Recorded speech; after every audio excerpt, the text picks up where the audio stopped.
Welcome in here to the Jordy Culotta Show live on this Thursday, brought to you every single day by Go Chevrolet, online at GEAUXchevrolet.com. You can always get in touch with the crew over there at Go Chevrolet. They're amazing. They helped me out yesterday. Yes. Awesome. Chris at Go Express. That's my man. They were awesome. Shout out to my boy Bean, Kobe Performance. All that boss. Helping me out. Got a new G-Wagon. What? Well, kind of. Yeah, right. Jordy Culotta, assistant producer. It's just how we roll, bro. They pay nice. Yeah, right. Thanks are nice. So a testimonial right there from a Jordy Culotta Show representative as Go Chevrolet helping us out over here. Lloyd was getting back into his car. Jackson getting into a new car on Friday. Everybody helping out from Go Chevrolet, online at GEAUXchevrolet.com. So shout out to the crew over there with Lee Carney, Nick Richard, and everybody. Go Chevrolet driving us every day. GEAUXchevrolet.com. We will talk to new LSU women's head basketball coach Kim Mulkey, who is back off the road recruiting. We'll ask the coach the success of representing LSU in her first trip on the road in the purple and gold. Talked to her yesterday as she landed back in Baton Rouge, one of her first experiences with Baton Rouge traffic. Not good for Coach Mulkey. We'll talk to her a little bit about life on the job now that she's been on it a couple of weeks here down in Baton Rouge, a couple of months here down in Baton Rouge. We'll talk to her coming up here at 7:30 this morning. It's her first experience with the traffic? I feel like, is it just hitting her now that just kind of hitting her? I Yeah. guess that she lives here now. Right. You know what I mean? Like this is her home, and I'm gonna have to deal with this every single day. That's what it is. It's the everyday rigors of having to hit, it's every day. I'm in this every day. There's no way to get around it. Drive on College at 5 o'clock. There's never traffic. You have to plug your microphone in for it to work. Jack, I'm sorry we're doing this again, but my lord.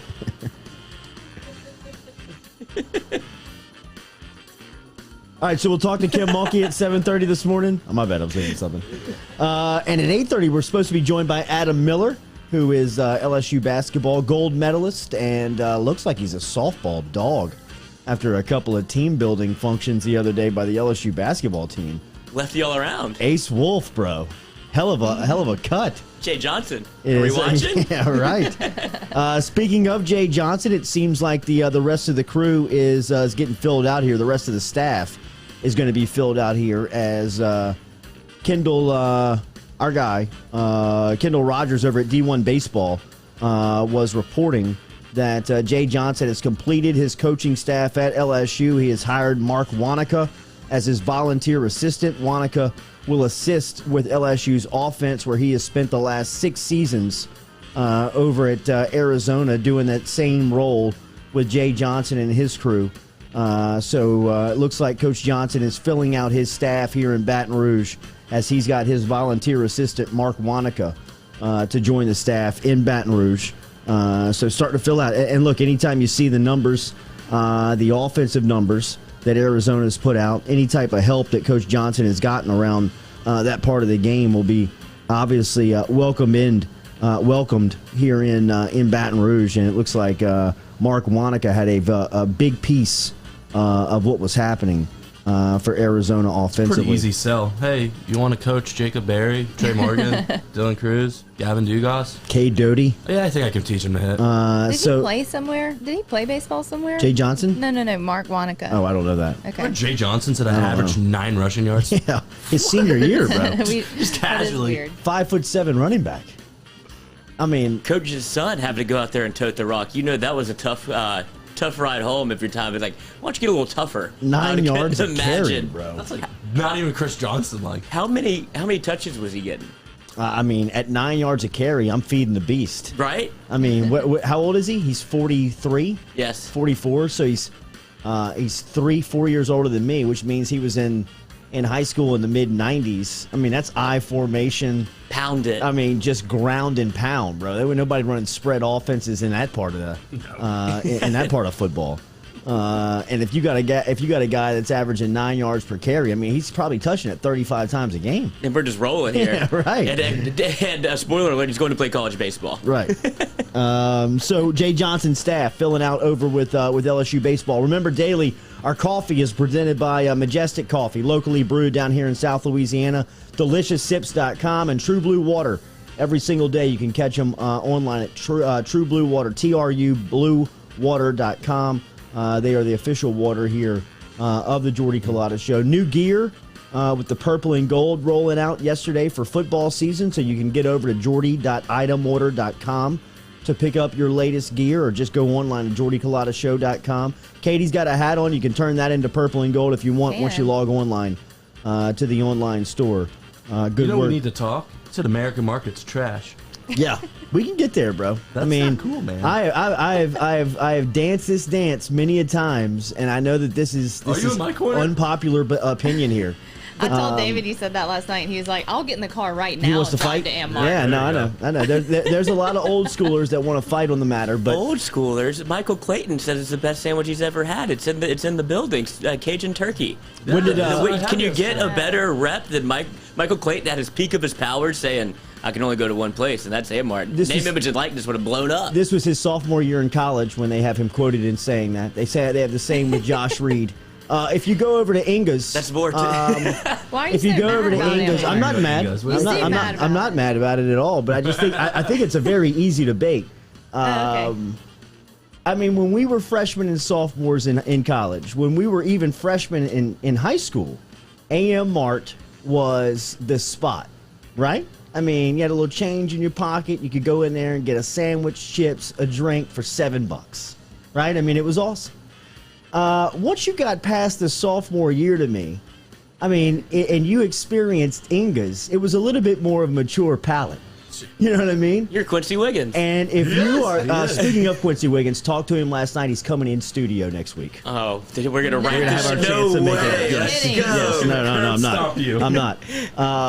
You're not going to curb stop me. I was rooting for the kid. But the A.M. Mart Inga's debate is not so much that A.M. Mart is trash, and that it's as bad as I want to make it out to be. It's just that Inga's is that much better. Okay. Called it Is that dog Inga's is I did call it dog food. And the reason why I call it dog food is because it's a little bit of an elitist from an Inga's point of view.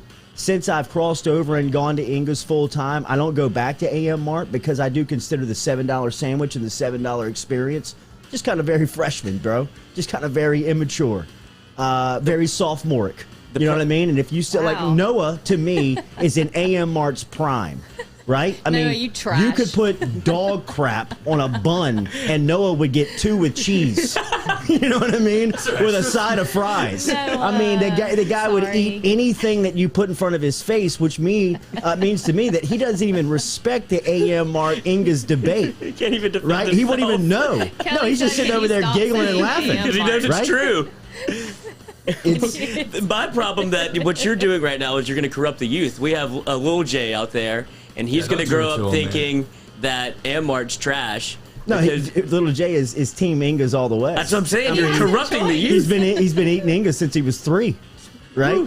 So he's going to get to college. We litter in the A.M. Mart parking lot. Yeah, right. Our Inga's We throw wrappers. our Inga's bags in the A.M. Mart parking lot on the way down. We go over the tracks and I say, son, stand up out of the window and see if you can't make that cup into the parking lot. Like something happened You're with like you Press and Am-Mark. Maravich. And Kelly Calandro, who's jumping in the huddle, she has some nerve yesterday defending A.M. Mart. Because I've seen her at Inga's, and it looks like a family reunion. You can't even sit at the table with her.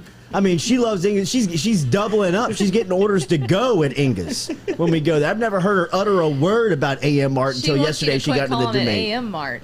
I do too. Why? What's It's Am-Mart. Is it? I What? Even know. go to you. You're the Baton Rouge native. I'm not even I've called from it here. A.M. Mart since I didn't even go here. the 90s. I lived in Beauchene apartment behind it. We used to walk over there every day. You live behind that? We lived in Beauchene. Is it nice? I mean, if you're eating at Am-Mart, then yeah. If you're eating dog trash All for right, I'll meet lunch. you halfway. I'll never eat at Hungry Howie's. Oh, I'd rather eat cat See, food. Brian Lindenmeyer, I love the A.M. Mart Cajun turkey, but the Inga's steak sandwich is fire. When you debate it next to Inga's, there's no debate. There's really no debate. And when we're talking about on-campus eateries that you can walk into and grab a sandwich, or like I have now matured into the bowl over at Inga's. teriyaki? I get the That's all teriyaki I've chicken, ever and I had. add the veggies, and a sneaky addition is the sweet cabbage Ooh. into the bowl. So what's your go-to at Inga's? I'll try it. My go-to at Inga's now is the bowl. But for about 15 years at Inga's, it was just the large turkey po' boy. So you weren't even doing the steak sandwich. Like No, that's their calling card. I've got the steak sandwich, and you I got it? understand that that's where it is. You know, I mean the hot that's kind of their Calling card. Yeah, right. That's their face. Do you get it hot, the turkey po' Sure, boy? Is that a hot absolutely. thing? So Absolutely. it's like pressed, like Pressed, Mart sandwich. hot, So yes. same thing. Different. Same No, but it's not. different. It's not the same. Not to you, It's yeah, not the but- same. The bread's different. Hey, careful now. The small bag of chips to me is very much cheap. Yeah, okay. Okay? But you're paying $6. Exactly. Go across campus and pay the $3 extra and get yourself a good meal. Nah, Rather than eating that hungover. cafeteria trash that you're paying $6 for. Does Inga's have French fries? Hell no, they don't have French That's fries. what I'm saying. So we're still eating chips here. It's a bigger bag. That's where you're going to split hairs. Yes. Yeah, I am. I mean, that's not where I'm splitting hairs. I'm just giving you another example on why Inga's is better. God, I hope Mart isn't listening. I don't think I hope they are. They're working I hope hard. they are. You don't. Yes, That's I do, sad. because I've been to AM. And let me tell you don't have something. soccer on, you notice AM that? Mart is a lottery ticket. I mean, that place prints cash because it's got people like Noah and Jack standing in line all day, every day. People like Noah and Jack. All day, every day. Freshman, sophomore. Keeps the light Right? on. Right? Freshman, sophomore. You should graduate next year to Inga's. You should turn your nose up at AM Mart next season. Really and truly. I mean, you're scared a growing little up. bit. Like, No, something you happened with shouldn't. you I at mean, AM that's Mart. no, it didn't. That's- I went there for It's an American 6 years of classic. my life. I probably went there. I mean, if we were going cumulatively over those 6 years, I probably went 7 months out of the year for 6 straight years. I mean, we would get up and just walk. I mean, it was who's up, who's going to get Do the you like Jimmy sandwiches. John's? No. Wow.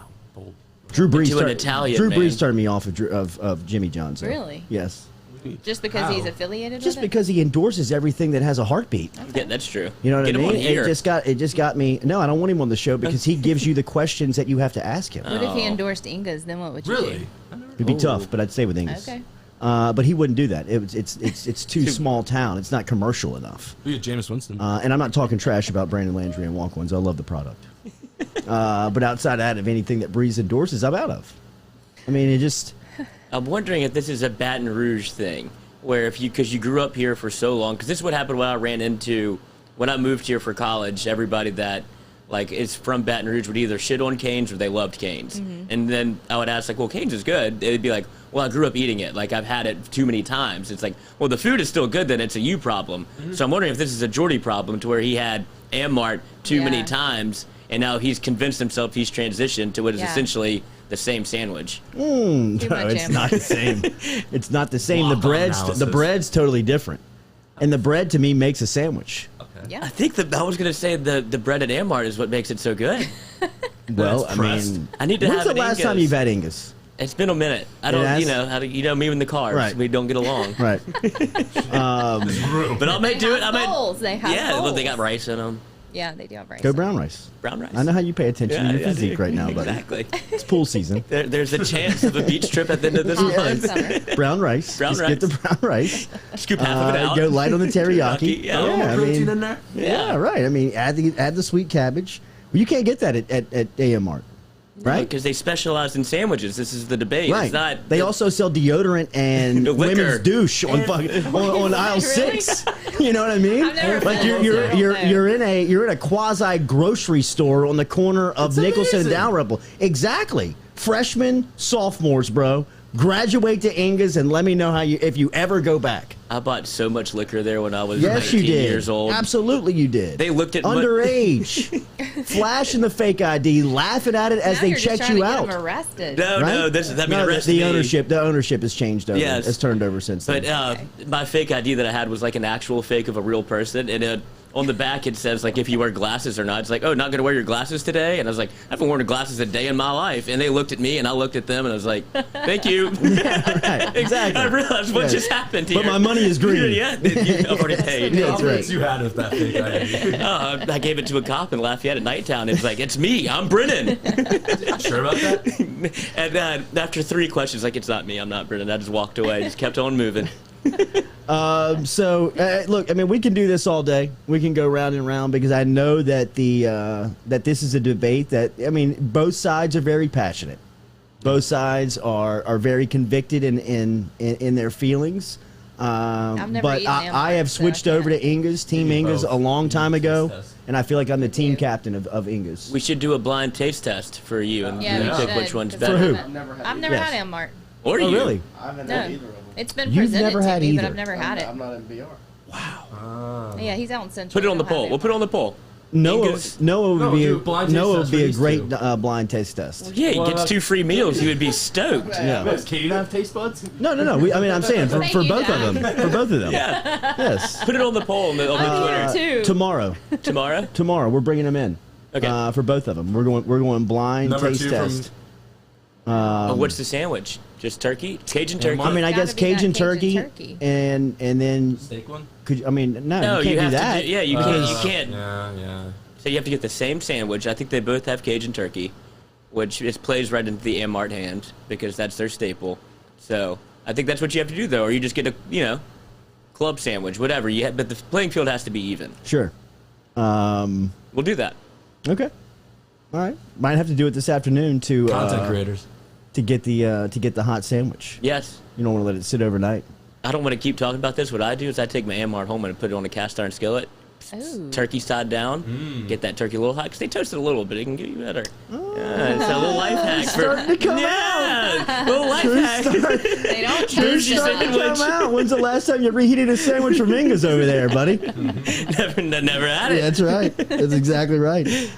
Daily here, we are brought to you on the Jordy Culotta Show by Go Flow IV and Spa over there, located on Jefferson Highway, right in the shopping center at 7970 Jefferson Highway. Katie and I were over there earlier this week. I feel fantastic. I do too. I feel great. Y'all are rubbing Bro, it in I our mean, faces, and it is brutal. Like, you an I IV? overslept yesterday, got here to the show 15 minutes late, and I'm good. I was still bouncing around. I mean, I felt good. I mean, the feeling throughout the day, I'm sleeping great. I feel energized. The same stuff that Brett told us that we were going to feel after the IVs. He didn't lie. I feel it. And I've had a couple of people that saw the picture on social media ask me about it. Peter Wright asked me about it over at Lord Murray the other day. He and I had some lunch. He said, I saw your shot. Should I get over there? I've been looking at the place, and I've been wanting to go. I've been tempted to stop in. I said, bro, you got to go. Tell him to give you the same shot and IV that they gave me this morning and see how you feel and tell me what you think. He went over there, got it. He loves it. Mentioned us over at the Jordy Culotta Show. We appreciate that. But stop in and see them at Go Flow IV Spa. They're on Instagram, they're on Facebook, and they're located on Jefferson Highway, 7970 Jefferson Highway. Brett said he's going to send the crew in here one morning and give us all IVs during the show just to show the Yeah, we're mobile gonna just sit capability. here hooked up. Because they are mobile. They can come to you, whether you're at your office, whether you're at your house. You can get in touch with them, and they will find you. They'll come to you and give you the IV and shoot you up.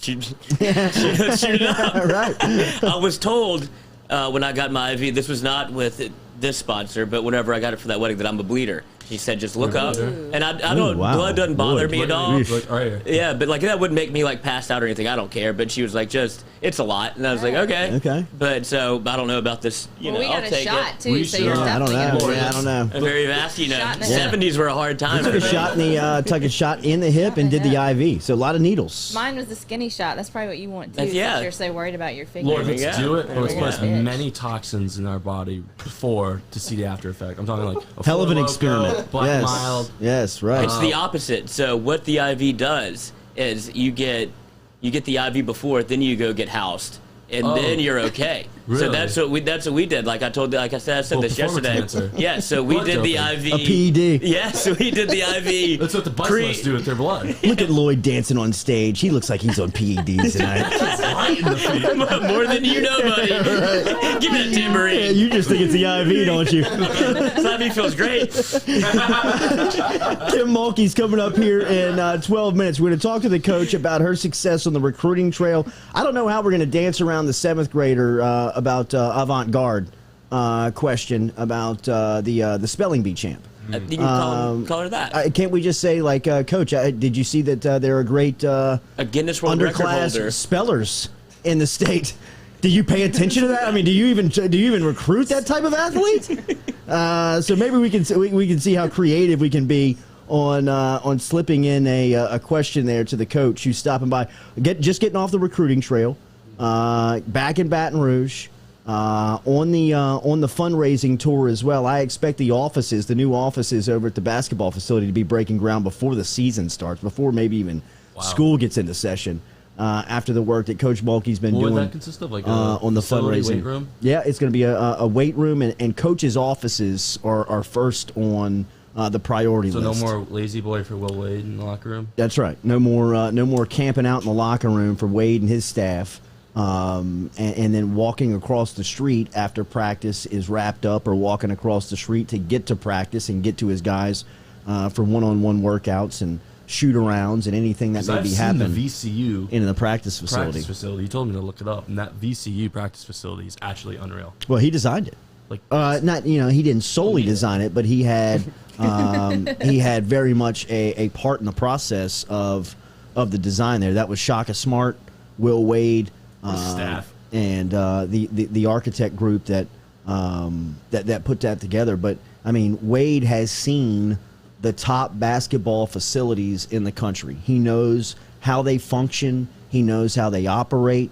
Even if you look at some of their facilities that they had at Tennessee Chattanooga, I mean, one of the biggest donors and maybe alumni, I'm not sure if he's an alumni, but he is a donor, is the guy that owns like Gold Bond, and the guy that owns like Icy Hot, like those types Shaquille of. O'Neal? No, Shaq didn't own it. He's a spokesperson, but I mean, like a lot of the infomercial products.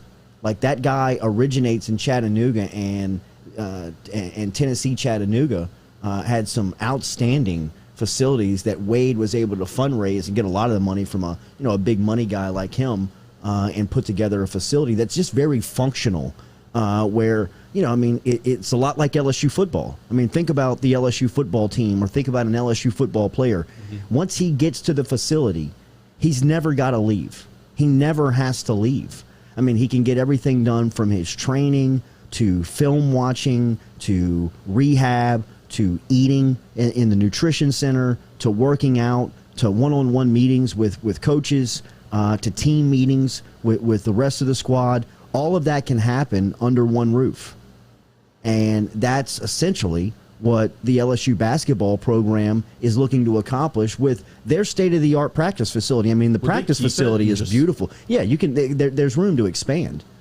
Now, I have seen some renderings of a big picture, a big idea on creating a basketball facility where it would take and include reconstruction of the track.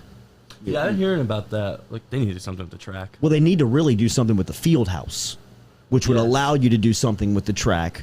Then in return would allow you to do something. Down? I would think so. I mean, I don't know the true value that you get from the field house anymore. I mean, compared to indoor track arenas around not only the country, but the Southeastern Conference. Arkansas is an awesome one. It's way in the back of the pack. Texas A&M, Arkansas, Georgia, Alabama, a lot of the track-heavy schools, the schools that have had a lot of success in track, have reinvested in that facility. Yeah, I mean, and LSU is at the top of the list. They are past due on facility upgrades for the track and field department. So, maybe something down the line that includes those types of reconstruction or those types of additions, could bring something in where a huge grand idea of a basketball-only complex would pop up. But I think in the short term, the way that you upgrade is just continue to add on to what you have. Because the current basketball facility is good enough to compete. You've just gotta add some stuff on, like weight room and coach's office. What's priority number one to you? Coach's getting offices. that stuff, or fixing the PMAC? Well, I think fixing the PMAC is a much bigger discussion and a much bigger project. So I would put the top priority of enhancing the coaches' offices and the basketball facility, but before you start talking about the PMAC, I think that there is some some very grand plans to do to the schools PMAC. use this heavily against LSU on the recruiting trail? Absolutely. And Will Wade still brings in guys like Adam Miller. Yeah, and Wade knows he's got to recruit against it. Well, it but just shows how good he is, and if you do that, Yeah, it does. man. Okay, let me reset. Give me 30 seconds. When we come back, we'll have Coach Kim Mulkey, and we'll talk to her about some of that stuff, including recruiting. Coming right back here on the Jordy Culotta Show, driven and powered every day by Go Chevrolet.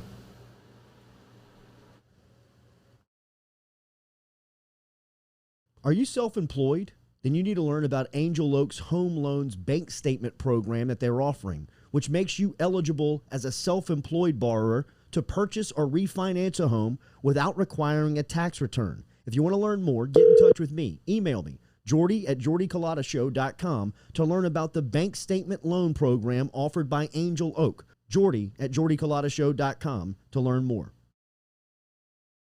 Gearing up for spring and summer down here in South Louisiana, and you want to keep your lawn maintained during these sunny seasons, get in touch with our friend Blake Abear over at Abear's Lawn Maintenance, where he says, you grow it, I mow it. 225-485-8022.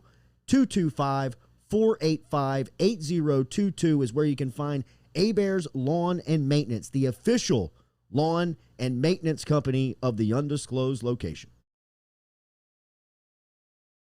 Go Chevrolet is proud to announce Go Express Auto Sales, the new used car lot located in the capital city of Baton Rouge, Louisiana, at 11522 Florida Boulevard. Go Express Auto Sales is online at goexpressautosales.com, or you can search them on Facebook and social media at Go Express Auto Sales, the newest addition to the family of Go Chevrolet. Remember, Go Chevrolet is located down in Laplace, Louisiana, but now welcoming aboard Go Express, the new used car lot located in Baton Rouge, Louisiana at 11522 Florida Boulevard.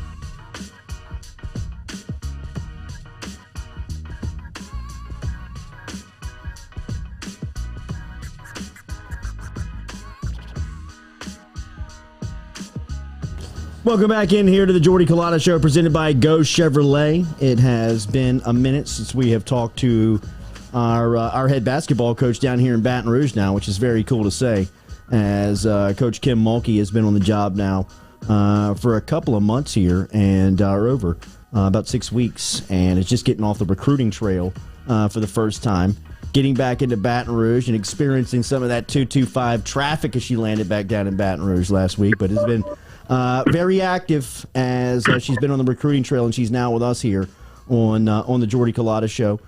Good to talk to you, Coach. Good morning. How are you? Good morning. I am doing good. I am heading to work, staff meeting, and I know they love me because I called an 8 a.m. staff meeting. We talked to one of your top assistants, associate head coach, Coach Cydia Messer, since you and I have talked, and what an impact she has seemingly had here in Baton Rouge. Talk to me about some of the success or some of the stories from the recruiting trail since you've been out and representing LSU.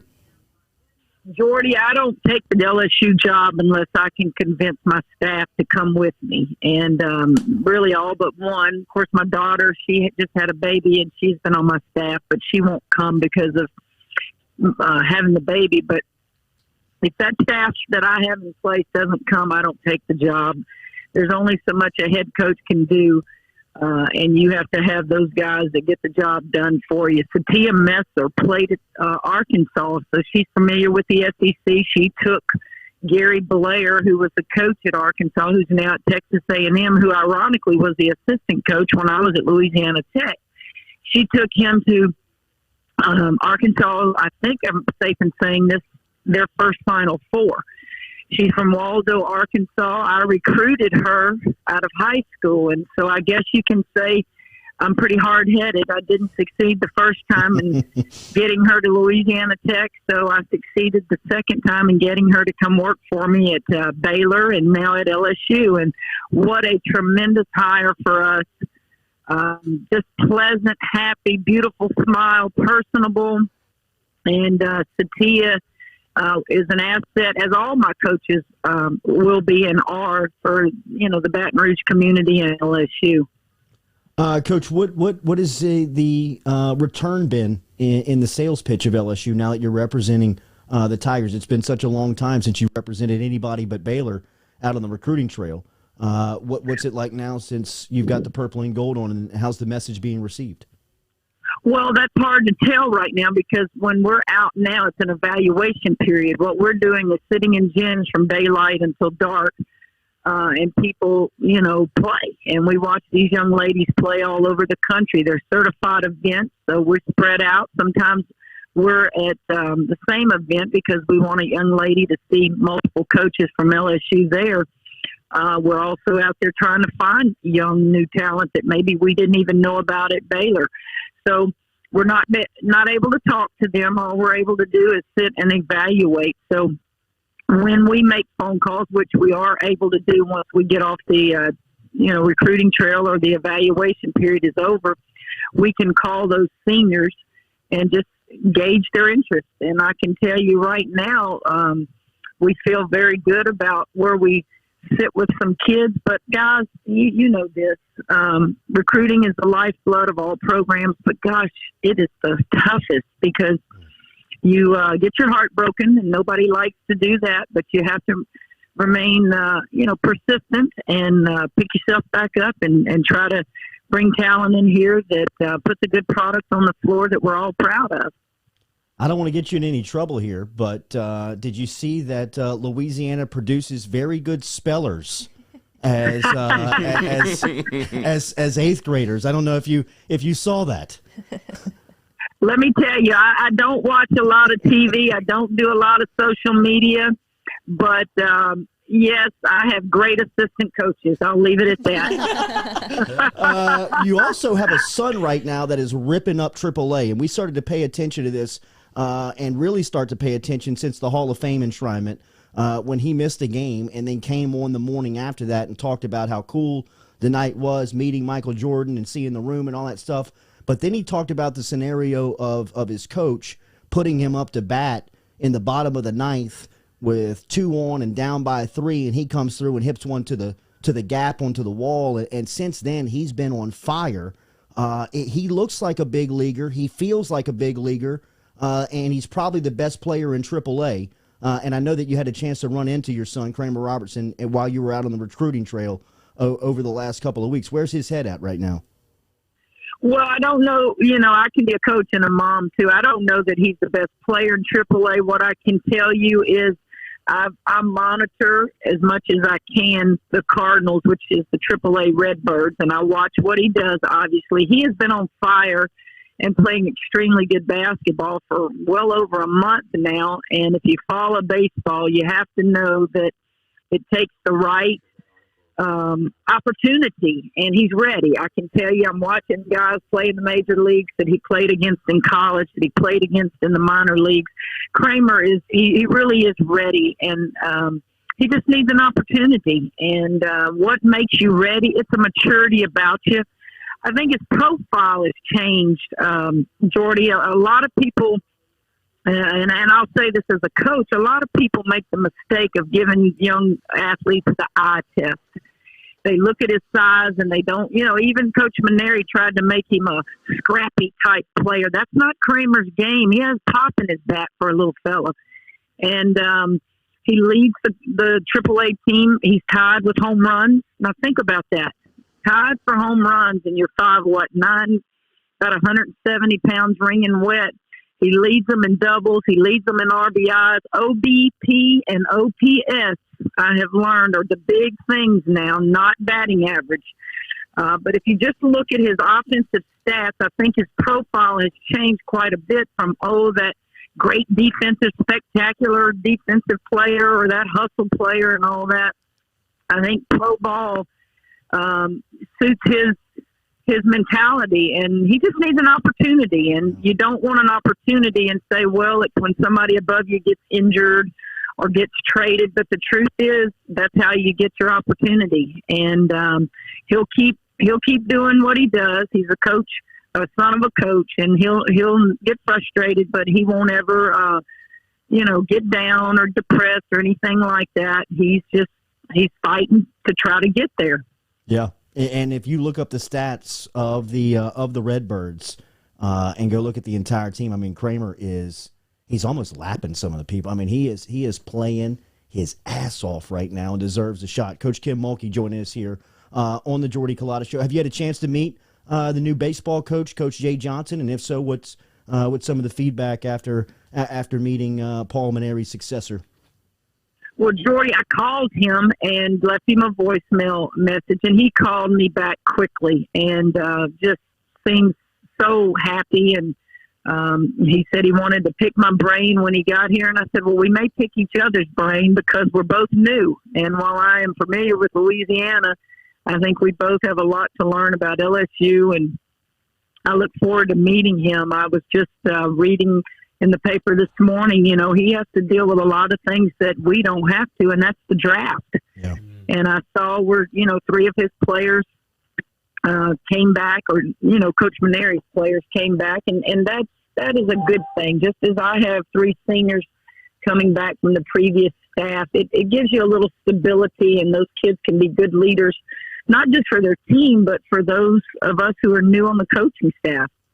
Name, image, and likeness was signed into law on July 1st, and college athletes have seen the time now where they can collect off of that. As a head coach, I know that you were urging the legislators when you made your visit up to the state capitol to get that bill signed.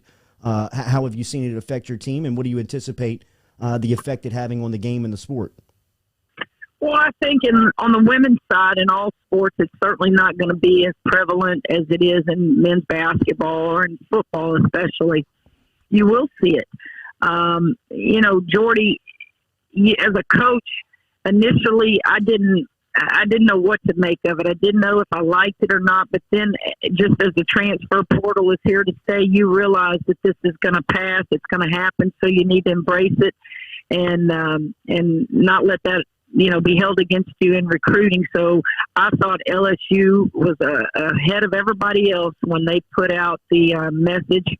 LSU put out in the marketing, LS, whatever it was. LSU, yeah. Yes, yeah. It was wonderful. And I had lots of people and feedback send me things and go, this is brilliant. And they wanted to give me credit for it. And, of course, I died laughing. I said, I'm not that smart, but you need to find out who did it because it was really a great marketing deal. One thing that I've heard on the trail or just out there talking to advertisers and people who cut checks is that that they are supporting you and the women's basketball program. It seems like a facility upgrade is coming to both you and Will Wade, hopefully. Well, eventually we want our offices in the PMAC, and that's where we need to be. That's where we go to work every day. And I was told this administration building was the invention of maybe Joe Dean, and maybe that was good back then. But I'm a coach that likes to walk out of her office and hit on that floor and work. We're not at that point yet. So what I have made a priority is we've got to improve our offices in the administration building, and we need to improve the training room, which we have our own training room. Will Wade has his own training room, but it has to improve. And then you work your way to the locker room. And the reception that I have received is phenomenal. The funds people are helping us with is, I can't thank the LSU fan base, the donors enough. And I am temporarily housed in an office on I think this is the south side of the stadium. I'm fixing, as I talk to you, walk and try to get on this elevator and get up to these temporary offices and go to work today. I want to meet with my players today. I want to meet with my coaching staff. We have a period here where we're at home and at work until the 21st, and then the 21st through the 25th, we hit the road again and sit in gyms for another evaluation period. Last one, I'll get you out of here. I know you're heading to a staff meeting in 15 minutes. Tommy Colandro, who, I date his daughter Kelly, he sent me over a picture of y'all two after the summer tour of the 84 Olympics. The Olympics is coming up this summer, and you were such a key figure during that time. How do you watch the Olympics, and what do you think of this year's squad heading over? Well, first of all, I'd like to know what lie you told his daughter to be able to be with her, because you're way over your head, big guy. But Yes. whatever it is, I hope she doesn't catch you lying to her. All right. Thank you, Coach. A ring endorsement. Yes. Listen, no, I met her. No, I Good girl, and you're a lucky fella. Olympics. I mean, it's what you sit down in front of a television and watch when you're a child. And back in the day when I watched it, it was more amateur than it is professional. Then it was professional. Now there's so many professional athletes participating in it. It's just something everybody is like, God, that is so cool to be able to do, and to think that I had the opportunity to do it, to play for the legendary Pat Summitt. Kay Yao, who was her assistant, both are deceased now, and I shake my head sometimes and think, how did this little kickball girl get so lucky? But it's going to be something that I watch, obviously, with family, and we'll go on vacation in August before school starts, and it'll be going, and we'll turn the TV on a little bit and watch and go to the beach a little bit. And, memories, that's what we have, big guy. All we have in our life are memories. Congratulations on your new granddaughter, and welcome home. Welcome back to Baton Rouge. It's good to talk to you again. Thank you. Hey, guys, you guys be good. Stay out of trouble. Take care. Yes, ma'am. There is Coach Kim Mulkey checking in this morning. No promises. As the new LSU head basketball coach, as you get a little twist there, or a little insight on those facilities. Those facilities are coming because she was obviously told when she was accepting that job that was going to happen, and it seems as if she is not going to let up on them getting that done sooner rather than later. So good to catch up with the coach. And it does also look like our girl Zaila. Avant-garde is what I'm calling her, because that's the one I'm sticking to. That's such a baller last name. Is on the radar. That's Yes. awesome. She has been contacted. Good assistant coach. Yeah, she has been contacted. How many Enough times said. do you think Scott Woodward just was like, yes, yes, in that meeting when she's like, look, we need this, we need this, we need this. It's like, look, Will Wade's on my ass already. Like, okay, now I got two. All right, yes, yes, take my yes. debit Yeah, card. okay, yeah. Here, what's the number? Here we go. Yeah, no, look, and I think he knew that. I think once he, you also have to remember about Scott Woodward is that he's seen some of the top facilities in the country. If you go out west, Washington has done a tremendous job of facility upgrading and keeping up with schools out there in the Pac-12 and on the West Coast, and being able to keep up in the arms race. And then when you come down here to the Southeastern Conference, Texas A&M has got more money than anybody in the conference and can cut any check they need to stay relevant or keep their facilities at the top of the list. So he understands the importance of investing into facilities and what facilities mean in recruiting, because of who you're recruiting against.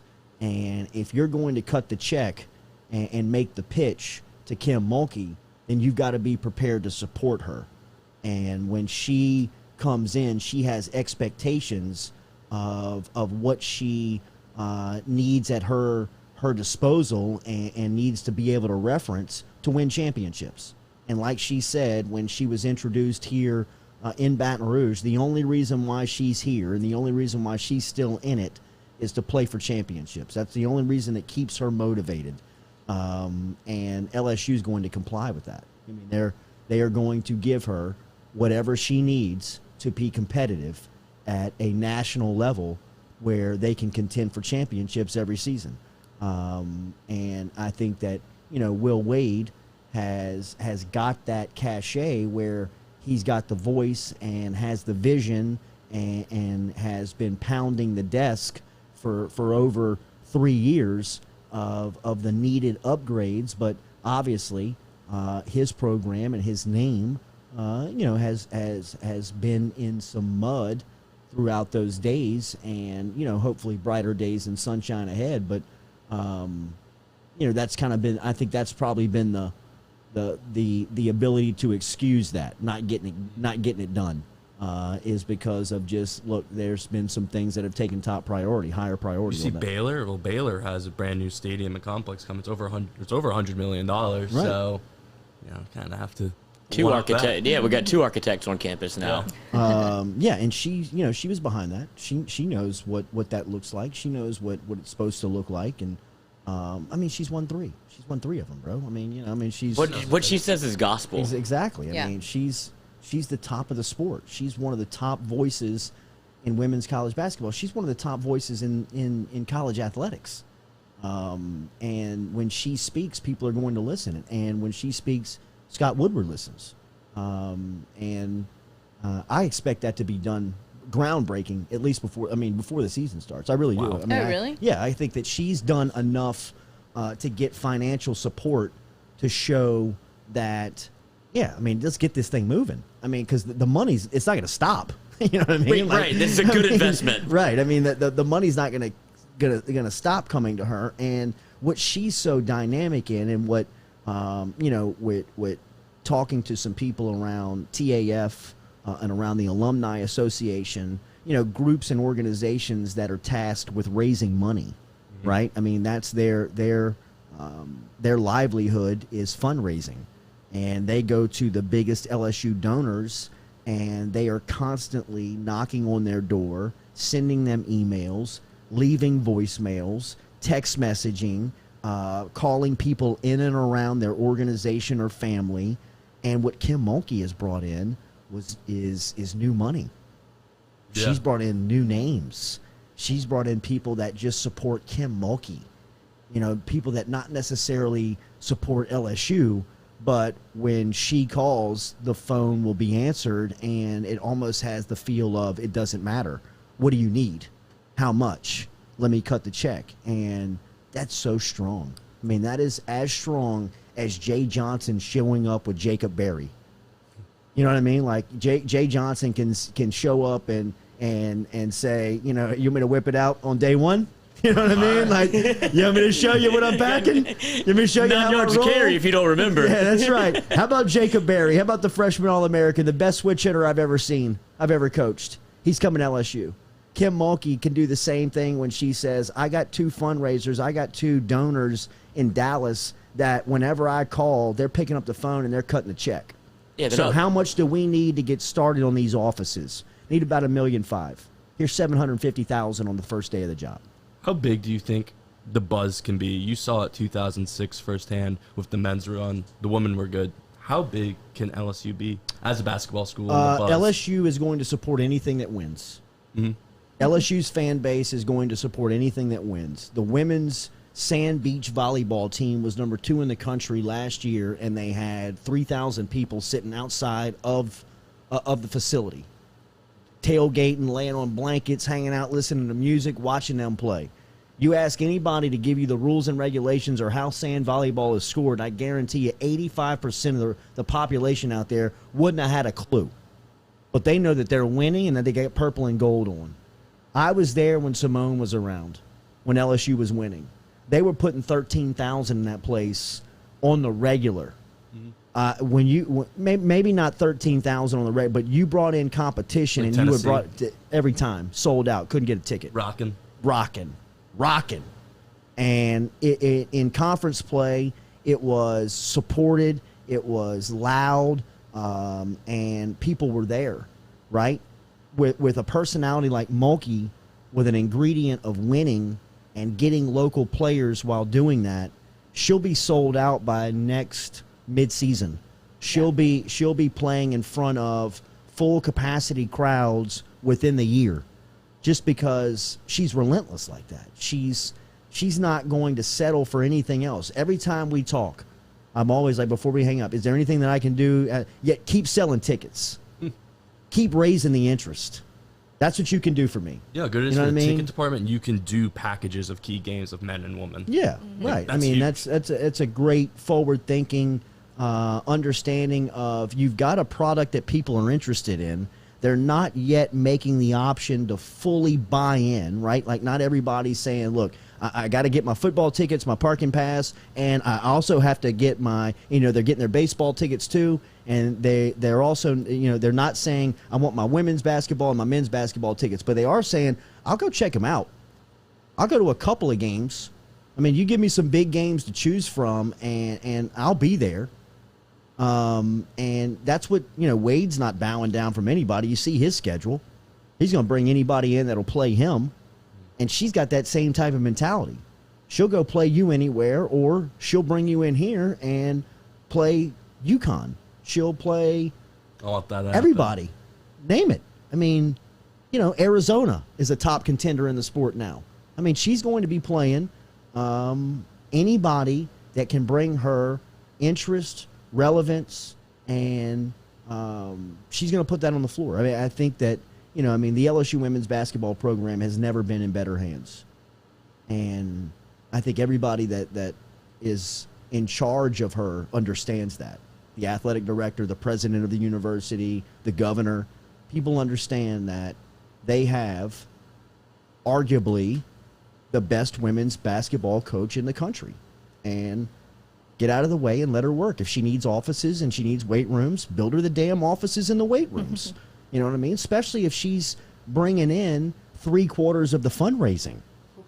Well, that's what I was going to say is how much of a difference has it been from previous coaches to when she's like sending you text messages the day she got hired going, just got 1,000 season tickets sold, just got 1,500 season tickets sold. They had to be getting the athletic director going, all right, this is real now. Like we have to make some serious You've got to promote her. moves. You've got to market her. Yes. We've got to support her.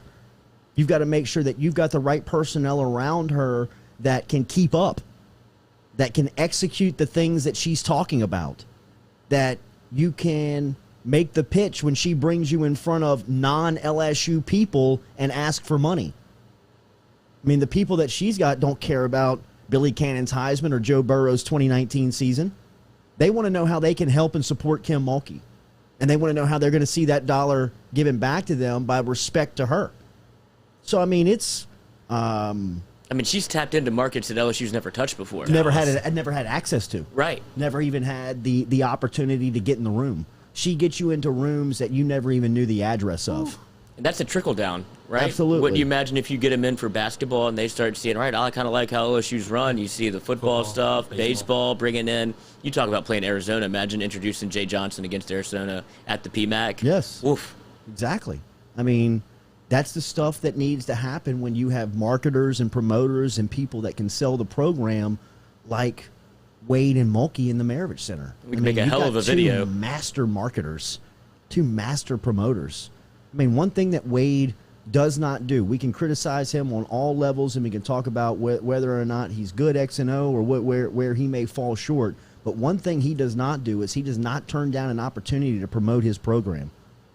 I mean, I know that we've got full access to him, and he's always been very nice and kind with his time and overly generous for us. But that's kind of who he is. You know what I mean? Like, while he does us very much favors by coming on here, and we always will respect that and appreciate that, I mean, listen around. He's on everybody's podcast. If anybody requests him, they can have him. Don't make time. He is as accessible of a coach that you will find in the league and in the sport, because he understands the value of selling his programs. It's a new type of recruiting. Yeah, it's huge. Well, Going on platforms. And wouldn't you say it's the ultimate mark of confidence in your ability to Sure, like coach absolutely. a team? Like, because he 100%. and Kim Mulkey both have that in spades. 100%. Yeah. 100%. I think it definitely is a clear sign of confidence. And another sign of confidence to me is answering any question and not running away from anything. And none of those guys do that. You know, we were talking about Drew Brees. Drew Brees shows up and gives you the questions that you have to ask him in the interview. And if you ever asked him anything off script, he'll never show up again. So we ain't going on Yahoo Never show Finance up again. Exactly. But that's his fault. That's what you get for going on Yahoo Finance in the middle of a pandemic when football's out and not thinking that you're going to be asked a football question, right? Even if you do feed them the the questions. That guy's still a journalist and has a job to do, right? And it's not his fault that you can't answer the question. Or you showed who you really are when you answered the question. And it's not all that facade and fake stuff that you show everybody every time you see him. I mean, to me, that's when I was out on Breeze. When we requested him and they said, yeah, he does this, but you got to ask him these 6 questions. Well, what about that question? He's not going to answer anything on that. You know what, bro? Never mind. What's the Forget point? it. Forget it. I mean, how many times can we talk about FNA flag football? We get it. We know that you're the face of it. You love people your are sons. signing up. People are signing up. I mean, they're there. Let's talk about your wide receivers. You know what I mean? Let's talk about you and Peyton's relationship. How hurt are you? Right. And Or- if you're Yahoo Finance, if you get those questions like, well, he's never going to come on here again anyway. Like, Right, wait, might as well absolutely. ask one. Let it rip. yeah. No, exactly. Good on that guy. Yeah. I mean, really and truly. I mean, good on, I mean, no, I'm not sticking to the script. We've got Drew Brees here. I'm going to ask him something about football. So I appreciate Coach Mulkey coming on. She's the best. I can't wait to watch her Yes. teams play, man. I really Yeah. can't. I can't Moon wait to Urson. watch Moon Urson and Hannah Gusters, bro. I've heard Hannah Gusters Beast. is a beast in the paint, and some of the early workouts, from some of the men's support staff that are just kind of in and out of Yeah. the facility, just kind of walking back and forth. We're talking about how well she runs and how good her hands are, getting up and down the floor. I mean, very impressive. Very Female impressed DeAndre Ayton. with Gusters here early on. And that's going back to this conversation. I find it so interesting how much of this is done beforehand that we're not privy to. Like even Yeah. being in the media, no matter how plugged in you are, like she's saying, I'm not coming unless I can bring my staff with me. So they've been talking for weeks, like because she has to get that settled with her staff also. She has to ask them, hey, I've been talking to LSU. Are you willing to make a move from Baylor to LSU? Because you're going to uncharted territory. And so I just find that fascinating how early you have to get in on these coaches and how soon the conversation starts while we're, Right. pissing in the wind trying to guess what's going to happen. I thought to get on a plane, who's joining me? Right, That's yeah. how I thought it worked. yeah, like Ari Gold. Yeah. Nick What do I know? Saban. Yeah. Nick Saban did that at Michigan State. All right, Daily, we're brought to you here by A-Bears Specialty Meats. They're located over there in the Bocage Shopping Center. They're also out in the Prairieville Shopping Center, in the Dutchtown Shopping Center in Prairieville. A-Bears Specialty Meats is the home of the debone stuffed chicken that you can find over there inside of the freezers. They've got great selections over there in the freezers, whether it's hamburger patties or steaks that you're looking for to cook tonight for the family or this weekend if you're getting away. But they're also now serving lunch over in the Bocage Shopping Center. Yesterday, a key addition to the menu was a chicken salad sandwich that David Morris and the crew have added to the seafood po' boy, which is a catfish and or a shrimp po' boy. They've got a sausage po' boy, and they've got chili dogs. It's freaking chili dogs. That they serve up. I had God, 2 they're yesterday, good. bro. No way. I You had went 2 back to the yesterday. well?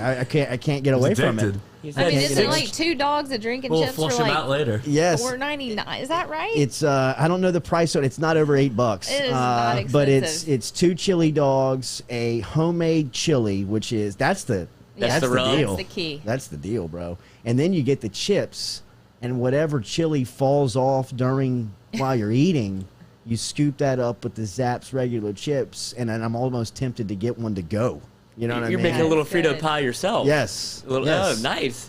So lunch is being served over at the A-Bears in the Bocage Shopping Center. They've been serving lunch out in Prairieville. Stop in and see them. I've been telling you, if you see me around town, ask me for a gift card. Odds are I got a pocket full of them. We'd love to get you over there for lunch in Bocage. If you're out in the Prairieville Shopping Center or out that way, stop in and see them. But while you're waiting on your lunch or while you're sitting there eating your lunch, shop the freezer selection. They've got great selections in the freezers, like the debone chickens. As we've told you, we've talked to so many people that have just gone and stopped into A-Bears, get a debone chicken, throw it in the oven. An hour and a half later, the family's eating. It's very easy. Check them out. They're online at abearsmarkets.com, or they're on Facebook. They're on Instagram. A-Bears Specialty Meats, located right here in South Louisiana, Prairieville, and Baton Rouge, serving you up. And if you have anything coming up inside the office, like a Christmas party's coming up, or you have gift ideas, remember July. Christmas party. Yeah, but I mean, we need to get out in front of this, bro. We need to get out in front of Businesses are this. planning for their parties already. Dude, They Mulkey do. effect. They start now. They do. They do. They do. You Christmas gotta in book your July. catering. You can't ask them in September what you're doing for Christmas. You They've can't. already made their decisions up. You gotta. Christmas. Jack's like, Yes. what? Yeah, Jack, keep shopping at AM Mart, bro. You rookie. Get you a fifth of Pinnacle vodka and have a day. Right. All right, give me a little minute here to reset. Still hadn't got the confirmation back from Adam Miller. I don't know if he's sleeping, bro. I don't think that man sleeps I right don't know if working he's out. sleeping on dude. that gold medal.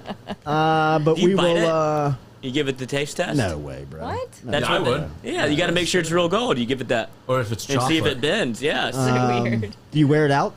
Hell yeah, with my jersey. Do you wear it out?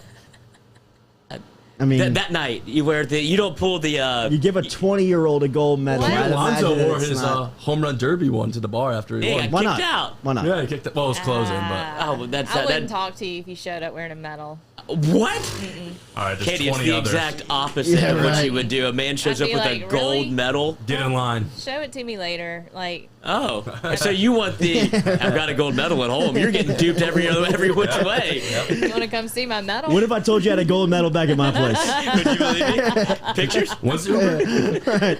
When I tell you I'd love to see it. Hop in. Hop walk in. in, I walk into Right. this all the time. About that gold medal. Yeah, I don't know. I guess my roommate took it. He's wearing it out. Yeah, right. Lost. I'm just saying. Jordy that's a Culotta weird Show. We'll be flex. back. Go Chevrolet. Driving us every single day. Weird flex. Like you wear this. You don't think they wear their Super Bowl rings out? That also is a weird flex. Yeah, I got the.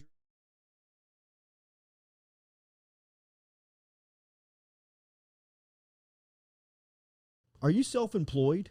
Then you need to learn about Angel Oak's Home Loans Bank Statement program that they're offering, which makes you eligible as a self-employed borrower to purchase or refinance a home without requiring a tax return. If you want to learn more, get in touch with me. Email me, Jordy at jordyculotta.com, to learn about the bank statement loan program offered by Angel Oak. Jordy at jordyculotta.com to learn more.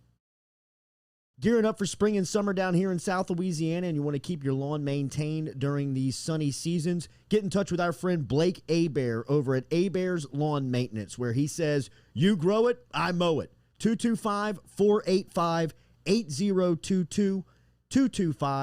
225-485-8022 is where you can find Abear's Lawn and Maintenance, the official lawn and maintenance company of the undisclosed location. Go Chevrolet is proud to announce Go Express Auto Sales, the new used car lot located in the capital city of Baton Rouge, Louisiana, at 11522 Florida Boulevard. Go Express Auto Sales is online at goexpressautosales.com, or you can search them on Facebook and social media at Go Express Auto Sales, the newest addition to the family of Go Chevrolet. Remember, Go Chevrolet is located down in Laplace, Louisiana, but now welcoming aboard Go Express, the new used car lot located in Baton Rouge, Louisiana at 11522 Florida Boulevard.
Welcome back here to the Jordy Culotta Show, driven and powered by Go Chevrolet every single day. Remember, check them out online at GEAUXchevrolet.com as they were there. Noah was there. Jack was there. Jeez, bro.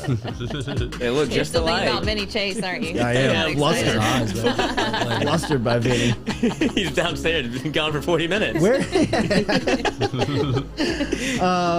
Is he in anything else? What is that? Adam I've Grenier? seen him. Grenier? What's his name? Adrian Grenier. Yeah. He wasn't something not long ago. He was in the worst basketball movie maybe of all time. He's like the supposed to be the star basketball player. Vinny Chase. And they have the scene where he's supposed to be playing Is he basketball. athletic? He can't be no, athletic. No, but he he's just so doesn't good seem looking. athletic. Like Yes. it was just part of the role that he was supposed to be like, oh, big star on the basketball team, most popular guy. And then he got him out there like, whoa, Yeesh. we should have wrote this differently. Yeah, right. Maybe not the star. But would you want to be like a Vince or like Adrian Grenier, where you're pigeonholed into one role your entire career? Yeah, Or it's would that you role. want to? Right. I mean, you like, can't beat that role. Yeah, that's a good question. Plus, you- it went on for seasons and then the I mean, movies. can so- you lit? Can you lit? I mean, is he making that type of money? I mean, I know he make good money in Entourage. I'm not Yeah. saying that. I mean, but he's making like lifetime money where I he don't didn't know have to what work he's making again. now. Oh, Yeah, no, but like probably in not. Entourage, I wouldn't No, think so. I don't think so. I think You don't he's think gotta he be gets doing something residuals? else. I think he definitely does get residuals, but I mean, if you've read a lot of the feedback, Entourage's popularity has fallen Yeah. way off of a cliff Really? because of Cancel what culture. Yeah, Yeah. cancel culture. Lloyd. I mean, what Hey. No. Because I know. America has gone through over the last 5 years. I mean, in just the way that it views the way that you communicate in the workplace, the way that Yeah. you reference people, the way that you, Has just anyone the had way a they career talk. from that besides Jeremy? Jeremy Piven. I guess that Kevin Dillon had one Yeah. prior to Entourage. I mean, And who's Eric? He's been in other stuff too. Oh, really? What's his yeah, but I name? mean, I haven't seen him in anything. I would say Turtle always had the is like- biggest come up out of Yeah, any of them. He did. kind of he got skinny, then he was kind of just rode that fame Yeah. all the way into like celebrity golf tournaments, and then you kind of do some podcasts, and you're just kind of Yeah. out, like just kind of famous. Cool, yeah. I think Jeremy C-list. Piven's definitely the most famous of all the Entourage I mean, that's people, what the right? show is about, huh? Jeremy What you Piven's say still that it was Yeah. more Jeremy Piven than anything else. Yeah. Yeah, I mean, Jeremy Piven by far is the biggest star on Entourage. So good. And I mean, you could really argue that as popular and as good of an actor as Piven is, which he's got key roles that you can reference in thinking back. I mean, his old school awesome. role is He's the best. incredible. What? 2 days in a row with Jeremy Piven yes. we've talked about. Come on the yeah. show. But he is. I mean, don't you Jeez. recognize him as Ari Gold? Yeah. Without I mean, a doubt. is he only Ari Gold? When I see you? Ryan And Reynolds Dean now, Pritchard. I only I think mean- Deadpool. Dean Pritchard? Yeah, for sure. Huh? When you do a role so good, like I can only see you as that role. For example, Ryan Reynolds. When I see Ryan Reynolds, Deadpool. That's the first thing that comes to mind because he just played it so well. I think that's just Wow. who Ryan Reynolds is. Yeah. But yeah, I think Ari Gold. That's really what the question is. Like, can you be too good at one Is role? Ryan Reynolds Van Wilder? Yes. Yeah. The OG Van Wilder. I don't know if they Yes. know about the. No, I know Van. It was always on Comedy Central. Yeah. Yeah. Mom, I don't feel like going to Great. school. Watch that. Great. I mean, some of the best mean- one-liners ever. Will make you change the way you like the. I would say the 2000s Ferris Bueller. Will I make used to you kind feel of change your so life. bad for telling people that I stayed in college for 7 years, and then I saw Van Wilder, and I was like, I'm like Van Wilder, bro. I mean, like, and we were like, oh, okay, all right, still a douche. Yeah, a lot of people stay in school for 7 years. They're called doctors. Yeah, right. Chris Yeah, Farley. Oh, that must be you. yes, it was. I love when he goes to the diving event. He goes to the pool. It just. So yeah. I guess the only recognition I would have for Jeremy Piven, even as popular and as good, like I mean, he comes from an acting family. Oh, His really? mom owns and runs a Chicago theater Really? in the South Side of Chicago, where like she is the owner operator, puts on rights and does playwrights all year long. And I remember I found this out when I lived in Chicago but didn't understand when I was looking at it. I had a friend who was in acting that summer, and she was telling me how this famous theater on the South Side of Chicago has this actor that is there every day that is working with the young actors and actresses in like reading lines and timing and doing all this stuff. And I was just like, I don't even know what you're talking about. But she was talking about Jeremy Piven and talking about his mom's theater on the South Side of Chicago. And you can look it up. I mean, it's still to this day one of like the best like old school theaters in the country. Like it still operates like like they did like in the 60s, 70s, and 80s in Chicago, which is a very dramatic town. It's very, it's known for the arts. It's got great arts and drama in Second City. Yeah, That's where all Second the City SNL comedy. people start. Yeah, I mean they started that famous, and they also have the theater. The Chicago Light is a famous theater. In the city. But Spent a summer there, right?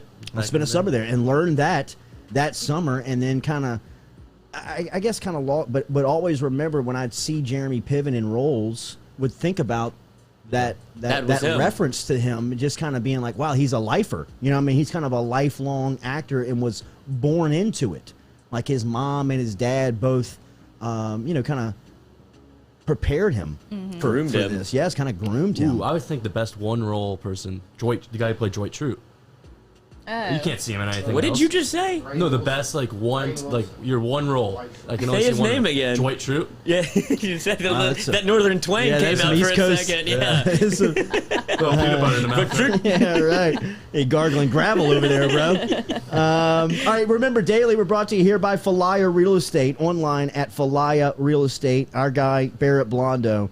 I've told you time and time again about what they're doing, man. With Falaya, you can get exposure on MLS, Zillow, Realtor.com, and all the major sites. You get virtual tours, push button offers. You get document automation that you can e-sign with. But look, they are changing the way that real estate is bought and sold here in South Louisiana. If you're looking to sell your house this spring or summer, and you're thinking about trying for sale by owner, then you got to check out Falaya. They've got thousands that have listed over there with Falaya. They've got listing plans that start at $399. They're online at Falaya.com. Download the Falaya app today. Get more information online at Falaya.com. All right, Charles Hanagriff is going to join us here as Hanny is over there with Matchpoint Connection, the app, and we'll talk to him about some of the early days here of name, image, and likeness. We'll get his thoughts on LSU baseball because, man, I just miss his voice talking about LSU baseball. I missed him on that run and the coaching change, being able to go to him as such a great voice of reason and so much historical accuracy on the LSU baseball gig. Charlie is always great to dive into his mind and get his thoughts on whatever's happening over at LSU, and he's also a great friend and a mentor.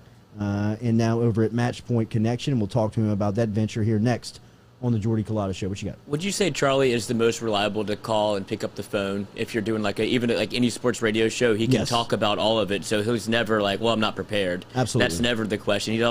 Anytime when we worked back at the old place, we'll just get Charlie on, and he'll do it. He loves to cut. He's just so good at it that it's a conversation he'd be having regardless. In our industry, sports talk radio or sports talk within the Baton Rouge industry, there have had some heavyweights that have come through here. Buddy Sanji, Jimmy Ott, Richard Condon, a lot of those guys, when you just say out loud sports talk in the Baton Rouge area, those names come to mind. The first one off of everybody's tongue, the first one that comes to everybody is Hanagriff. First ballot. First ballot, I think first entry of the Hall of Fame. I think Hanagriff is, in our industry, he can do it all. He can do play-by-play. He can do a 2-hour sports call-in show. He can do a pre- and a post-game show if you want. He can do a whiskey and wine format and turn that into some of the most entertaining stuff you've ever seen. That's the best version of him. It is the best version of him. But what I'm saying is you can get any version of him, and he's going to be fantastic. Well, yeah, I'd only say that because he's so good professionally. But, I only saw, the whiskey and wine Hanny a couple times, Yes. the wine down Hanny, and it's oh, this man's electric. Yeah. He has takes. No, he's got it. But he knows how to, he toes the line, when it comes to being, professional from, a certain spot or whatever. But him unhinged is probably the best version of himself. Let's get to him next here on the Jordy Culotta Show. Give me 1 minute. I'll be right back with Charles Hanagriff from Matchpoint Connection. Are you self-employed? Then you need to learn about Angel Oak's Home Loans Bank Statement program that they're offering, which makes you eligible as a self-employed borrower to purchase or refinance a home without requiring a tax return. If you want to learn more, get in touch with me. Email me, Jordy at JordyCulottaShow.com, to learn about the bank statement loan program offered by Angel Oak. Jordy at JordyCulottaShow.com to learn more. Gearing up for spring and summer down here in South Louisiana, and you want to keep your lawn maintained during these sunny seasons, get in touch with our friend Blake Abear over at Abear's Lawn Maintenance, where he says, you grow it, I mow it. 225-485-8022. 225-485-8022 is where you can find Abear's Lawn and Maintenance, the official lawn and maintenance company of the undisclosed location.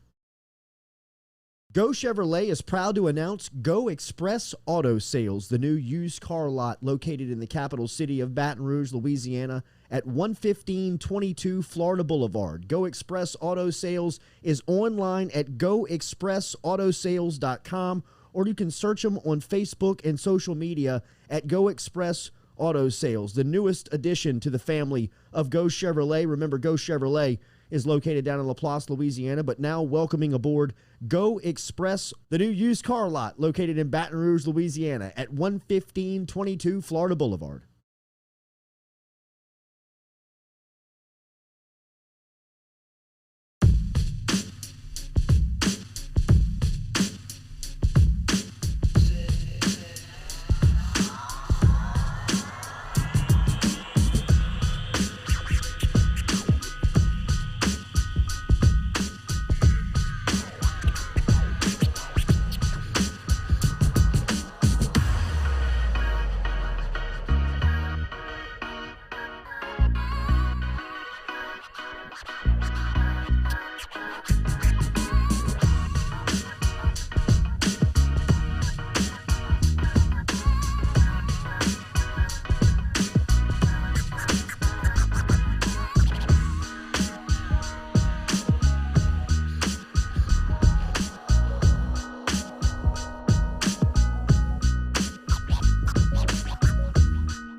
Welcome back here to the Jordy Culotta Show, driven and powered by Go Chevrolet. Check out Lee Carney, Nick Richard, and their crew online at GEAUXchevrolet.com. Trey Schaffer, lefty, hurler, transferring in from Southeastern to LSU. Going to stop by in the UDL here in a couple of minutes. Compliments to Noah. Good work for Noah setting that up. Very much looking forward to our next guest, who is now a part of Match Point Connection. And, we are a part of the sports talk industry, and we were talking last segment coming into it.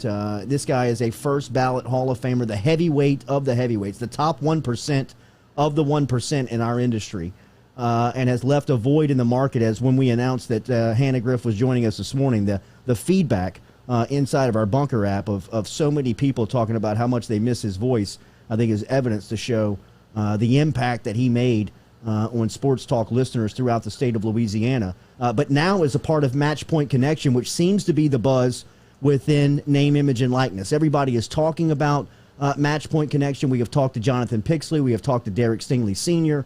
We have talked to people who have deals with Match Point, and we have talked to people who work for Match Point. Charles Hanagriff is now a part of the Match Point Connection crew over there and joins us now here on the Jordy Culotta Show. Handyman, it is good to talk to you. Good morning. Good morning, Jordy. It's really nice of you to say, because I don't know that I've ever been called the Hall of Fame before, but I've definitely been called a heavyweight before. So I appreciate that intro. That's nice. Yes, well, I could say so much more, and you know that, and I always appreciate what you've done for me and our relationship, and I appreciate you being here this morning. Charlie, tell me about name, image, and likeness from your point of view. How has this thing evolved since it went into law on July 1st from your point of view? Well, I think what we've seen is some guidance in what kids are able to do from a deal standpoint. We saw some of the big deals get done early, which we expected, and we saw a trickle-down effect after that. which we also expected. I think the education part of it has made a lot of ground up in the first couple of weeks. I think the next big thing is going to be how schools deal with their logos, with their copyright, and what they're going to allow there. I think there's some uniformity in what schools are allowing their kids to do. Virtually nobody is fighting the idea that kids can profit off their name, image, and likeness. What there is some discrepancy in is how much they're going to allow student athletes to be able to use the brand that they play for. In other words, you get a kid at LSU is definitely able to use his name, image, and likeness. How much he's able to use, and I'm just using LSU as an example, I could use Alabama or Texas or anybody, how much he's able to use the university's brand to help him in that endeavor, I think is the biggest gray area right now, because the schools uniformly know that they have to embrace name, image, and likeness, or it's going to hurt them in recruiting. Yeah. Where there is a lot of discrepancy is, are you going to allow the student athlete to use that brand of the school in that endeavor? Charlie, we just had Kim Mulkey on, and she made a comment that I may disagree with a little bit. She said that this is going to impact the high-end players, the football and the men's basketball players, more than it will affect the female athletes. I think that some female athletes are going to have just as big an opportunity as some of the male athletes. Do you see this being a fall-off from superstar to backup?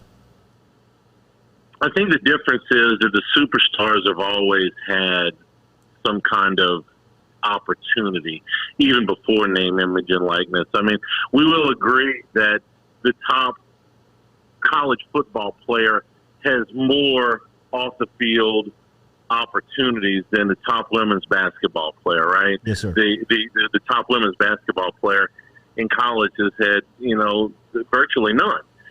So from a volume standpoint, I think you're going to see at least some deals done. I can tell you that we did a deal for two LSU women's volleyball players that would never have happened. Okay, so you go from 0 to at least 2, and we did that deal on the very first day for Cloth and Nuss, who just left, just graduated. But she's right in the fact that there will be many more deals for the football and basketball players. But you're going from 0 for the women's sports to at least some opportunity now. Troy, the feedback on Match Point seems to be tremendous, at least from an outsider looking in. Everybody that we've talked to about name, image, and likeness, whether they've been connected to your organization or in and around college athletics, has mentioned the app.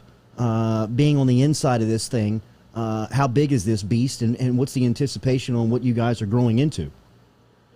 Well, the reason what I hope is that we've got the best platform out there, because we allow for both sides to make offers.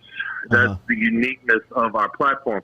There are other platforms out there that allow for one side to make an offer or one side to accept or reject an offer. But we offer the unique opportunity for each side to make an offer and to negotiate within the app.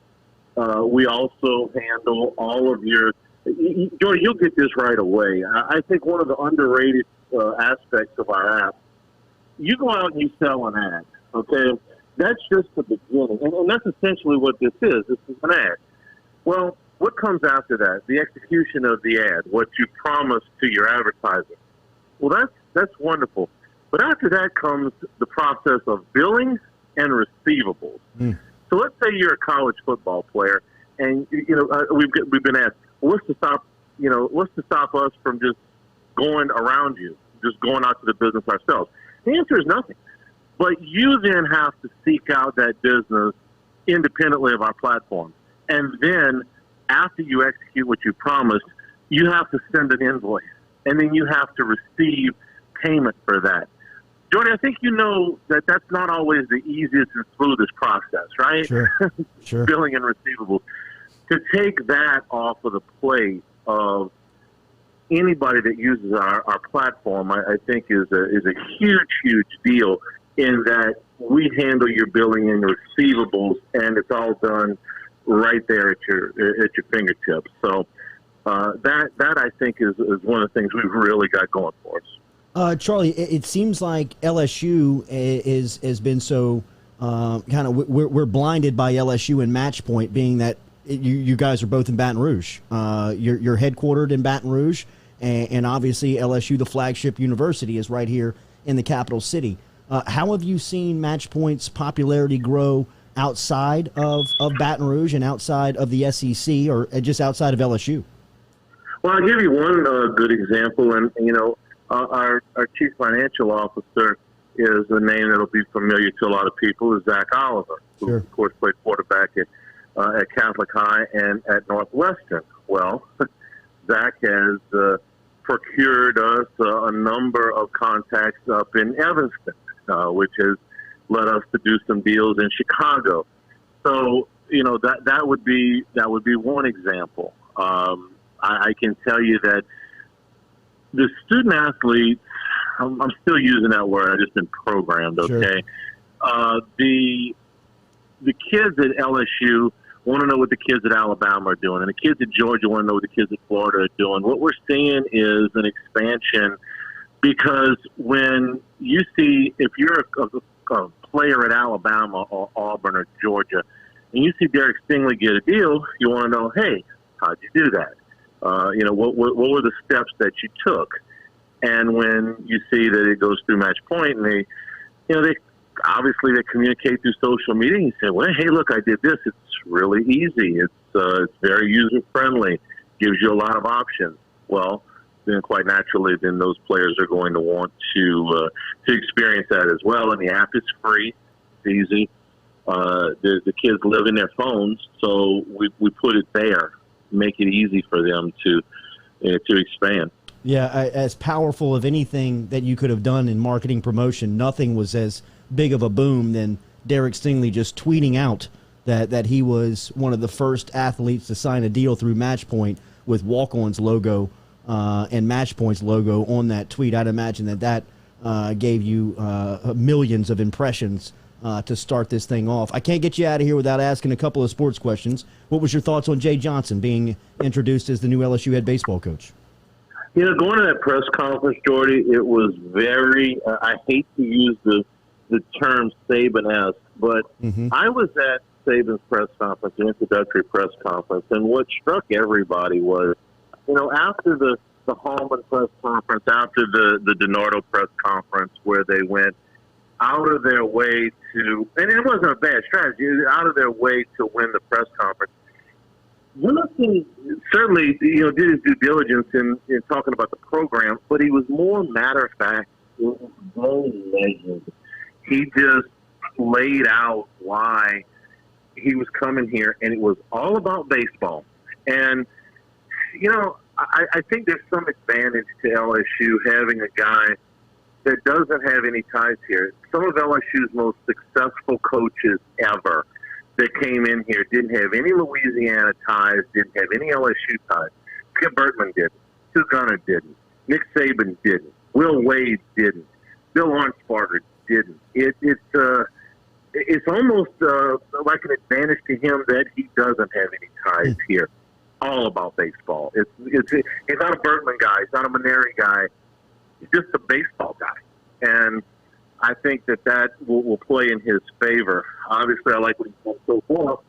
But at the same time, you have to be realistic about this. The expectations here are much higher than where he's coming from. His record in the 5 years he was at Arizona for the COVID year out, 2 trips to the World Series and 3 trips out of the postseason. That's actually only a couple of games in the postseason better than what got Smoke Laval fired here. Okay, Smoke take out.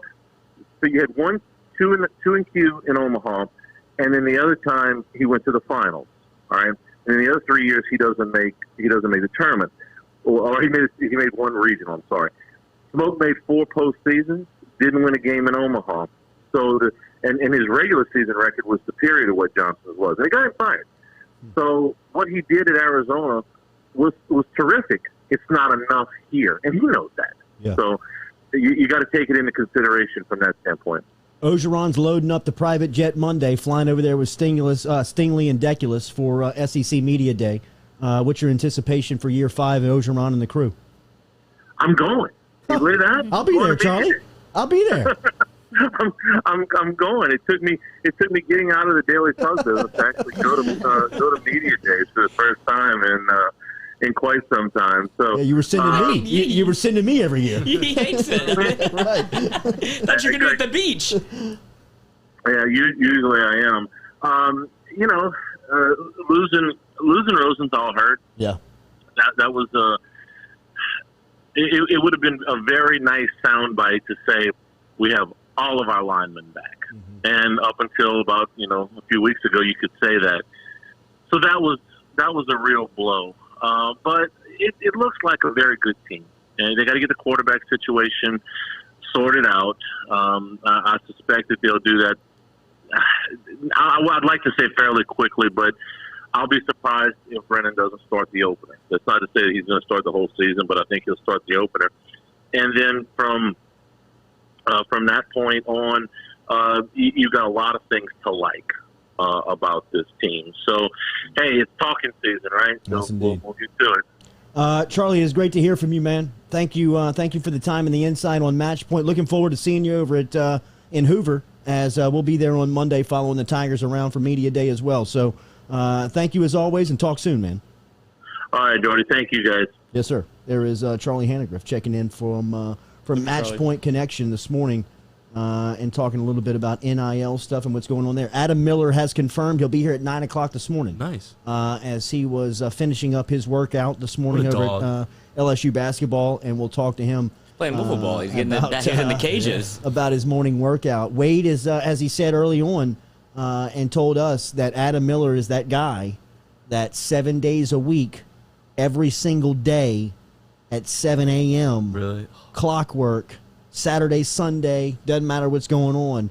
Miller's in the gym getting his work and his shots up. It's a culture builder. Yes. I mean, he also told the story about the pickup game that ended with Adam Miller's team not getting a shot up, down by 2, and whoever had the ball in his hand that finished with it looked at Miller and slapped his chest and said, "My bad," and Adam Miller slammed the ball up against the wall and said, "I ain't got no effing time for my bad, man.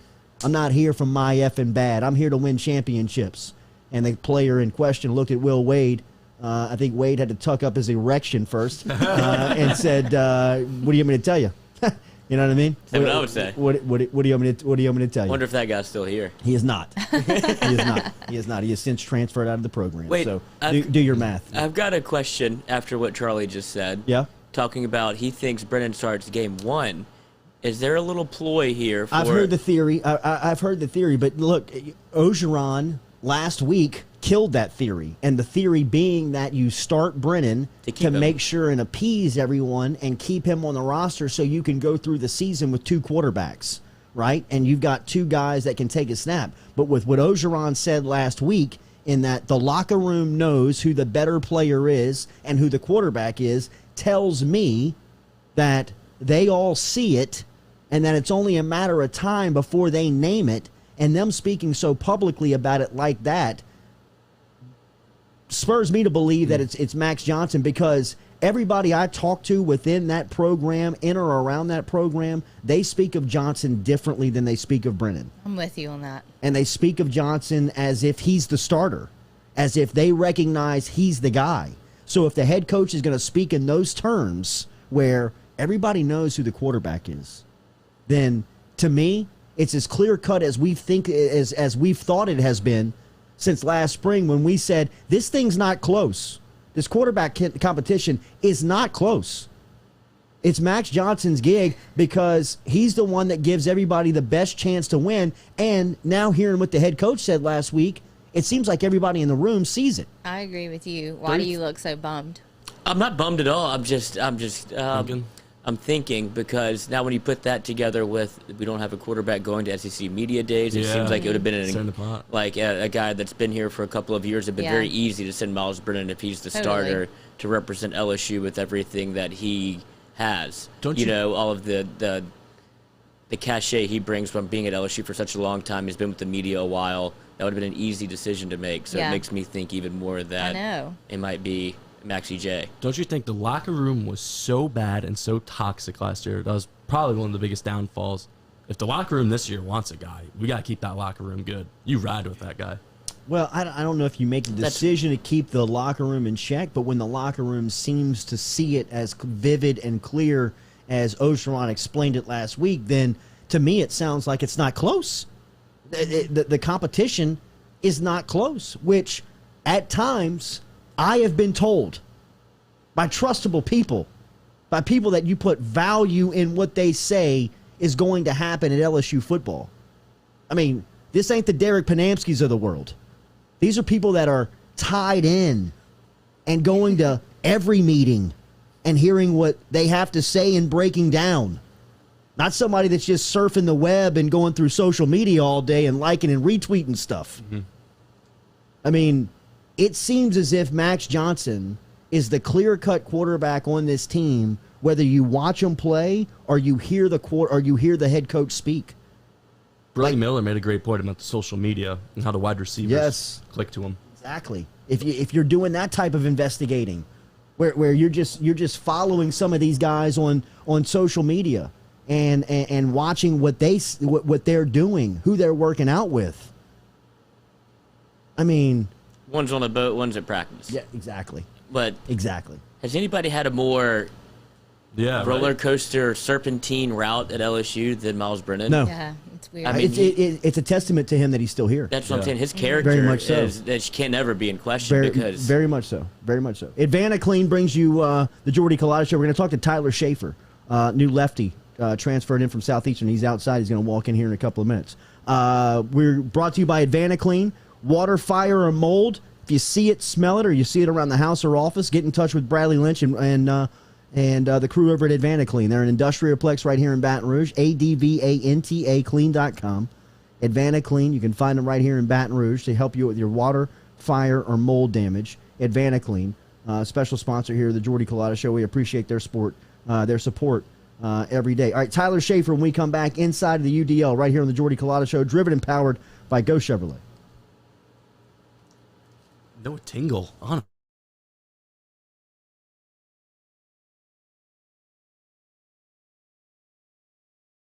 Are you self-employed? Then you need to learn about Angel Oak's Home Loans Bank Statement program that they're offering, which makes you eligible as a self-employed borrower to purchase or refinance a home without requiring a tax return. If you want to learn more, get in touch with me. Email me, Jordy at jordyculotta.com, to learn about the bank statement loan program offered by Angel Oak. Jordy at jordyculotta.com to learn more. Gearing up for spring and summer down here in South Louisiana, and you want to keep your lawn maintained during these sunny seasons, get in touch with our friend Blake Abear over at Abear's Lawn Maintenance, where he says, you grow it, I mow it. 225-485-8022. 225-485-8022 is where you can find Abear's Lawn and Maintenance, the official lawn and maintenance company of the undisclosed location. Go Chevrolet is proud to announce Go Express Auto Sales, the new used car lot located in the capital city of Baton Rouge, Louisiana, at 11522 Florida Boulevard. Go Express Auto Sales is online at goexpressautosales.com, or you can search them on Facebook and social media at Go Express Auto Sales, the newest addition to the family of Go Chevrolet. Remember, Go Chevrolet is located down in Laplace, Louisiana, but now welcoming aboard Go Express, the new used car lot located in Baton Rouge, Louisiana at 11522 Florida Boulevard. 7, 6, 5, 4, 3, 2, 1. You'll never have the sacred stone. Oh, this you crazy mother.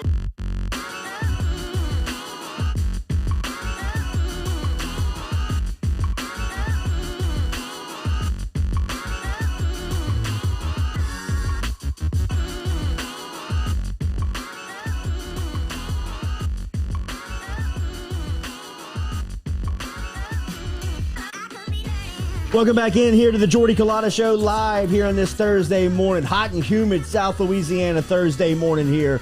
in mid-July as we come to you live, driven and powered by Go Chevrolet.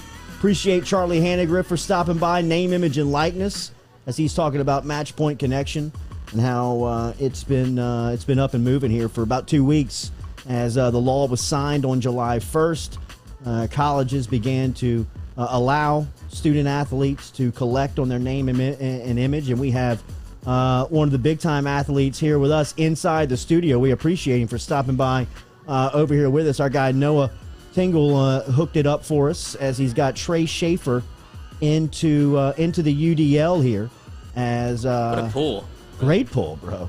Lefty, Southeastern, transferred into Jay Johnson's program, which seems like to be the buzz of college baseball right now.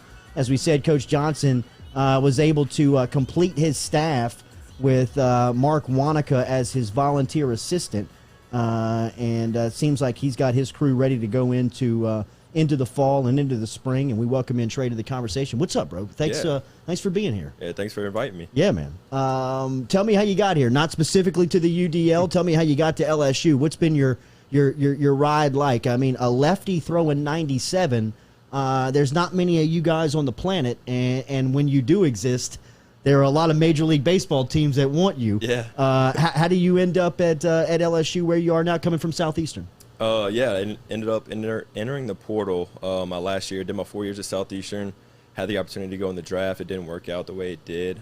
Jay Johnson ended up getting the job, and he gave me a call and wanted me over at LSU to help his pitching staff. And me and Jay know each other because I got to face him at Arizona, and he demolished me pretty well. Really? But he's somebody I want to play for. 59 strikeouts over 40 innings of work, allowing 35 hits last year. He struck out 32 batters. He's from Biloxi, Mississippi.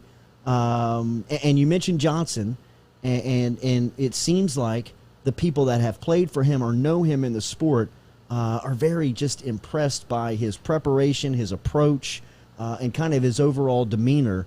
Now that you're playing on his team, what's been some of the communication like with Johnson, and what's your overall thoughts of him? He's definitely one of a kind. He caught my eye, caught my attention very fast. I don't know exactly what's going to happen when I get there because I can't go there until the spring. I have to graduate from Southeastern first. Wow. But I'm really looking forward to it. Yeah. So what are your plans here this summer? How do you stay in shape, and what do you do for fall ball? Fall ball, I have to be at home, do my own workouts, find people to throw with. There's going to be a lot of people annoyed with me, texting them all the time. But ain't nobody want to face 97, bro. I'm not trying to squat down and catch that. Sounds like Doug Thompson's going to be having some chores in the fall. So that'll be interesting, right? Yeah. I mean, that's going to be. There's going to be some puzzle pieces moving around all the time, but it's worth it. Yeah, for sure. What's the feeling on this team? I mean, because I'm excited. This is the most excited I've been about a team, mainly because of the offense that we're returning. Yeah, those dudes absolutely bang it. Plus, we have a lot of returners, veteran guys. They know how to handle the adversity on the bump. They know how to handle the moment. Yeah. And we got a bunch of young bucks coming in, and they're good as well. They have as much talent. You mentioned you faced Arizona. Jacob Berry is coming in now to this lineup. You add him to Cruz and Morgan and Doty and Thompson, and I mean all these guys that were mashing this season. Jay Johnson was on this show 2 weeks ago or a week ago and called Jacob Berry the best switch hitter he's ever coached. You faced him. What makes him great? He doesn't miss fastballs. 97 or not? It doesn't matter. Oh, yeah, I know. Those balls were flying out there, and I was like, all right, we got some work to do. Yeah, but he seems like he's got his dad played down the road with UL. But Johnson was just talking about his approach and how aggressive he is. When you're facing a guy like that, kind of what makes him who he is? Well, what happens as a pitcher is you hear a guy's aggressive. You know you can't miss middle thirds. You start kind of nibbling corners. So what you do is you fall behind in counts. You're 2-0, 3-1. Well, now he's looking for a cookie, and most of the time he's going to get it, and he does not miss, like I said. Right. So, did he bat right-handed against you?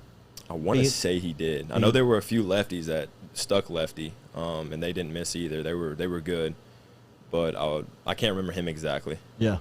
We were talking to Trey Schaffer here, the new incoming pitcher. Am I saying that right? Is it Schaffer? Yeah. Yep. As the new incoming pitcher here to LSU, as he was in the graduate transfer portal and now entering in with LSU. You know anything about Jason Kelly? I The don't pitching know coach. Have you anything. had any chances to talk to him? I haven't got to talk to him yet. I've just heard things from Coach Jay, and that's about it. But I'm kind of looking forward to meeting with him on the phone.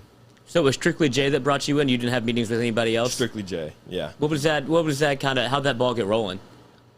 It started at Arizona. I saw him on the field, saw he handled his team. His team handled the game, and I heard a couple interviews about that he was talking about us as well. And I was really interested. I was like, I really like this guy. And then I got to kind of researching on him, found out about his history. And fun fact is, the dude never played D1 baseball. Yeah. And he just knows he knows players, he knows people, he knows how to coach them, he knows how to make them better. It's like a Bill Belichick vibe a little bit. He does, and he has this. Well, I mean, like people around here say Saban just because they know him, but he's very much like strictly business. Yes, right. That's him. But he's also a guy that seems like he is obsessed with baseball. Like I think Will Wade told us that he has like a mandate that he can only live 2 minutes away from the facility. He doesn't go clothes shopping. All he wants to wear is the gear. Yeah. Because he's not leaving the facility. Exactly. And that he's just a junkie. You know what I mean? He just loves it. And yeah, his career speaks for it, you know. Yeah. No baseball. He averaged 9 yards a carry as a running back in high school. He told me he wanted to be the next Heisman winner. I mean, bro, he doesn't passionate about that. He tells He everybody. keeps bringing it up. He does keep bringing it up. Did you play multiple sports? Or I just did. Baseball? I played football, baseball, and soccer. You quarterback, huh, man? Quarterback. 97 mile an hour fastball. You better be throwing it to somebody. Yeah. What were the thoughts on? I mean, was it easy for you baseball? It was easy. Growing up, I was never the big kid. I was kind of tall, average height, and skinny. I was a toothpick. And then I didn't put my man weight on until I was a junior in college. So football was an easy decision to drop because I wasn't about to get hit that hard. Right. Being Wait. 170 pounds. When the whip come in, when were you like, oh shit, I'm throwing 90 plus in high school? Junior year of high school. I was about to drop it and go like hitter only because I played center field as well. And Athlete.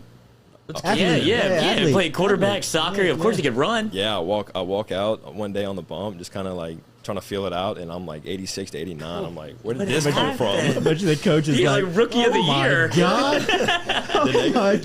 The next year we come out, my senior year, and I'm bumping 90-94, and I'm like, all right, we're probably gonna hold on to Wow. this. And you didn't. So bro. wait. So you didn't do anything for that to happen. It I just did. kind I of. started long tossing. That was the only difference. Yeah, I know. I mean, I long wish tossed I my would've whole known life. I couldn't throw it from second to first. Are you I kidding wish I me? would have known that. Yeah, right, bro. Genetics. Yeah, this I has mean, got to be it's something. just a beautiful representation of it right here. So you didn't become a pitcher until your junior year in high school. I mean, like that this pitched. would be next for me. I pitched, but it wasn't like serious. It was just kind of like, hey, like he's a lefty. Get him a couple innings. I And love then stories like that, bro. Junior year, they were Stories like, like that. That coach had to be like, oh, he's throwing 88. What has your LSU experience has been like? Because I know you guys have played them every year you've been here, right? they're always a team you have to strike first, and you can't let up. Yeah. They always come back on us, and that's what I like about them too, is they fight. Yeah. It's not a team that they get punched in the mouth and they stop. They continue coming at you. They understand they're going to win the game at the end of the day. They're just waiting. I'd imagine LSU, when that offer came in, was a dream offer, right? Growing up it in was- Louisiana. I was so excited. Yeah. I was Really? like, here it is. Nice. The one opportunity. Wow, that's cool, man. What do you think about the box, Alec Box Stadium? It's different. Like during a game setting, it's a lot different. But I got to go out there one night and just no fans, just the field. It's breathtaking. Right. Beautiful. It's Right. amazing. Yeah, I mean, you're in college baseball's premier facility. You feel like it. Matt Reiser has always been good to us. He's always come on the program and talked about his program and what he's done over there. And I think he's done a tremendous job. Yes, he's taking them to the next level. I agree. From What was where they it- started. What was it like playing for him? It was good. He's a very high-intensity guy as well, Yeah. and he's one of those that he demands excellence, and that's what he's gonna get out of his players. So, would you live in Baton Rouge and commute to Southeastern to finish and graduate, or do you? We haven't even figured that out. I plan on. It kind of depends on where I have to take my classes. Uh-huh. A couple of them I have to take at Southeastern, a couple of them at another JUCO course and transfer them in. Wow. But it's Zoom there's a school? lot What of happened to moving Zoom? pieces. I thought we were Zooming all year. We can't Zoom this thing? They lost wish. stock in it. I wish. It makes it so much easier. Damn, bro. So do you have any idea how you're going to keep yourself on track? I mean, is there a precedent for this, or is there somebody that you can say, hey, man, you've done this. How do I navigate this? Being away from a team and staying team ready. That's something I'll have to read. I haven't found anybody, but I'll have to start reaching out, figuring out if anybody's done it before. But my situation's very unique in the classroom, transfer over. Yeah. So it's new to me. Yes, it is. We'll have to get Biloxi native Doug Thompson, who I know used to speak to y'all growing up, right? Yeah, he used to come in and talk with us. Trey's from Biloxi as well. But as far as the sport goes, Doug's got great advice because he's seen so much. Yeah. And I mean, Doug, I would this would be a great experiment right here, man. Don't let this guy fall out of shape. You have something? Yeah, I do. You've a lot of baseball jargon you've been talking about, the bump, a cookie, all of these things. So what are your go-to maybe jargon for baseball that people should know? Because you're speaking a different language. Yeah. Swinging the sword is one of the sword. You get those from the dugout all the time. You get a little chick swing at the plate. The most notorious one is, I'm not, babe. That's all you hear. From Yeah. That's cool, man. So do you know Baton Rouge? Do you have any experience in Baton Rouge? A little bit, not a lot. It's going to take some getting used to. Yeah. A lot bigger than Hammond. Don't leave Tigerland, bro. You'll be all right. Don't go behind the bar. And Mark, first place for a sandwich. Yeah. Yep. No way, dude. Ingus. Mature palate. Who's your favorite big league pitcher? I would have to go with the Southeastern guy, Wade Miley. Yes. He's not overpowering stuff, but he knows how to pitch a game. Yeah. So. Do you watch big leagues? Do you watch big league ball? I do when I can. So I mean, you're a fan. You're a fan of Major League Baseball? Yeah. 100%. Trey, it's great to meet you, bro. Yeah, it's good to meet y'all. Thank you for having me. Thank you for stopping in. Open invite to the show. You being away from LSU over the next year and a half, man, you can come into this platform and stay in front of LSU fans. If we can help in any way, please let us know. We will come back and we will talk to Adam Miller, the gold medal winner from the LSU basketball team, as he will stop by and talk about that experience. But Trey and the crew getting ready for LSU baseball season next year, as it is a very exciting time to be a part of the program. A lot of people are buzzing about LSU baseball and what Coach Jay Johnson has going on, and Trey is the latest graduate transfer into the program, as we learned a bit about him this morning here on this hot and humid Thursday morning. Thank you, man. Yeah, I had a blast. Thank you all. Yeah, absolutely. Let's find this man a catcher. Absolutely. Trey Schaffer checking in this morning.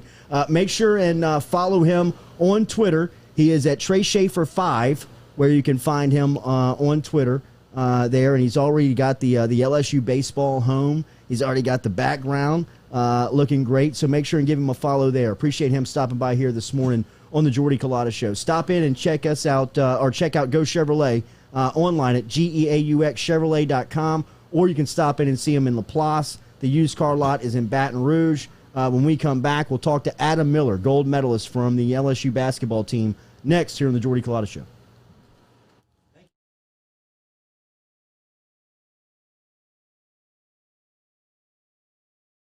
Are you self-employed? Then you need to learn about Angel Oak's Home Loans Bank Statement program that they're offering, which makes you eligible as a self-employed borrower to purchase or refinance a home without requiring a tax return. If you want to learn more, get in touch with me. Email me, Jordy at JordyCulottashow.com, to learn about the bank statement loan program offered by Angel Oak. Jordy at JordyCulottashow.com to learn more.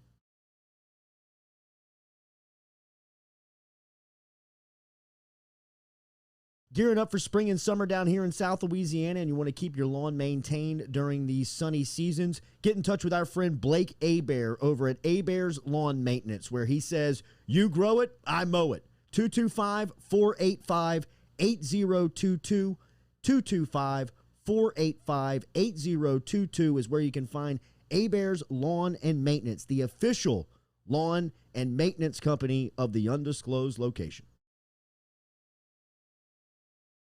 Go Chevrolet is proud to announce Go Express Auto Sales, the new used car lot located in the capital city of Baton Rouge, Louisiana, at 11522 Florida Boulevard. Go Express Auto Sales is online at goexpressautosales.com, or you can search them on Facebook and social media at Go Express Auto Sales, the newest addition to the family of Go Chevrolet. Remember, Go Chevrolet is located down in Laplace, Louisiana, but now welcoming aboard Go Express, the new used car lot located in Baton Rouge, Louisiana at 11522 Florida Boulevard.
Welcome back in here to the Jordy Culotta Show live here on this Thursday morning. We're still waiting to link up with. I thought that was a guess. I thought that was a guess at a Thursday. Was that 100% you knew? What? What the day was? Yeah. Crapshoot. It sounded like it. Appreciate everybody for stopping in here this morning. Charles Hanagriff was fantastic. We talked to Kim Mulkey, who is the new women's LSU head women's basketball coach. And then we also talked to Hanny and then Trey Shaffer, who's hanging out with us here in the UDL here on this Thursday morning, as he is the new graduate transfer pitcher into LSU. Have you been to an LSU football game yet? I have. Southeastern played them last year. Okay. That doesn't count. But you hadn't seen it. You hadn't seen a game. You hadn't seen it. Well, there's nobody there, is what I'm saying. No, You hadn't seen it rocking. Not LSU. Alabama. You hadn't seen LSU Florida, which you'll see in October, which would be on spring. I mean, if you weren't committed, that would have got you in the building immediately. Where'd you take visits to? I didn't. You didn't take visits? Just coming out phone of college? calls. Really?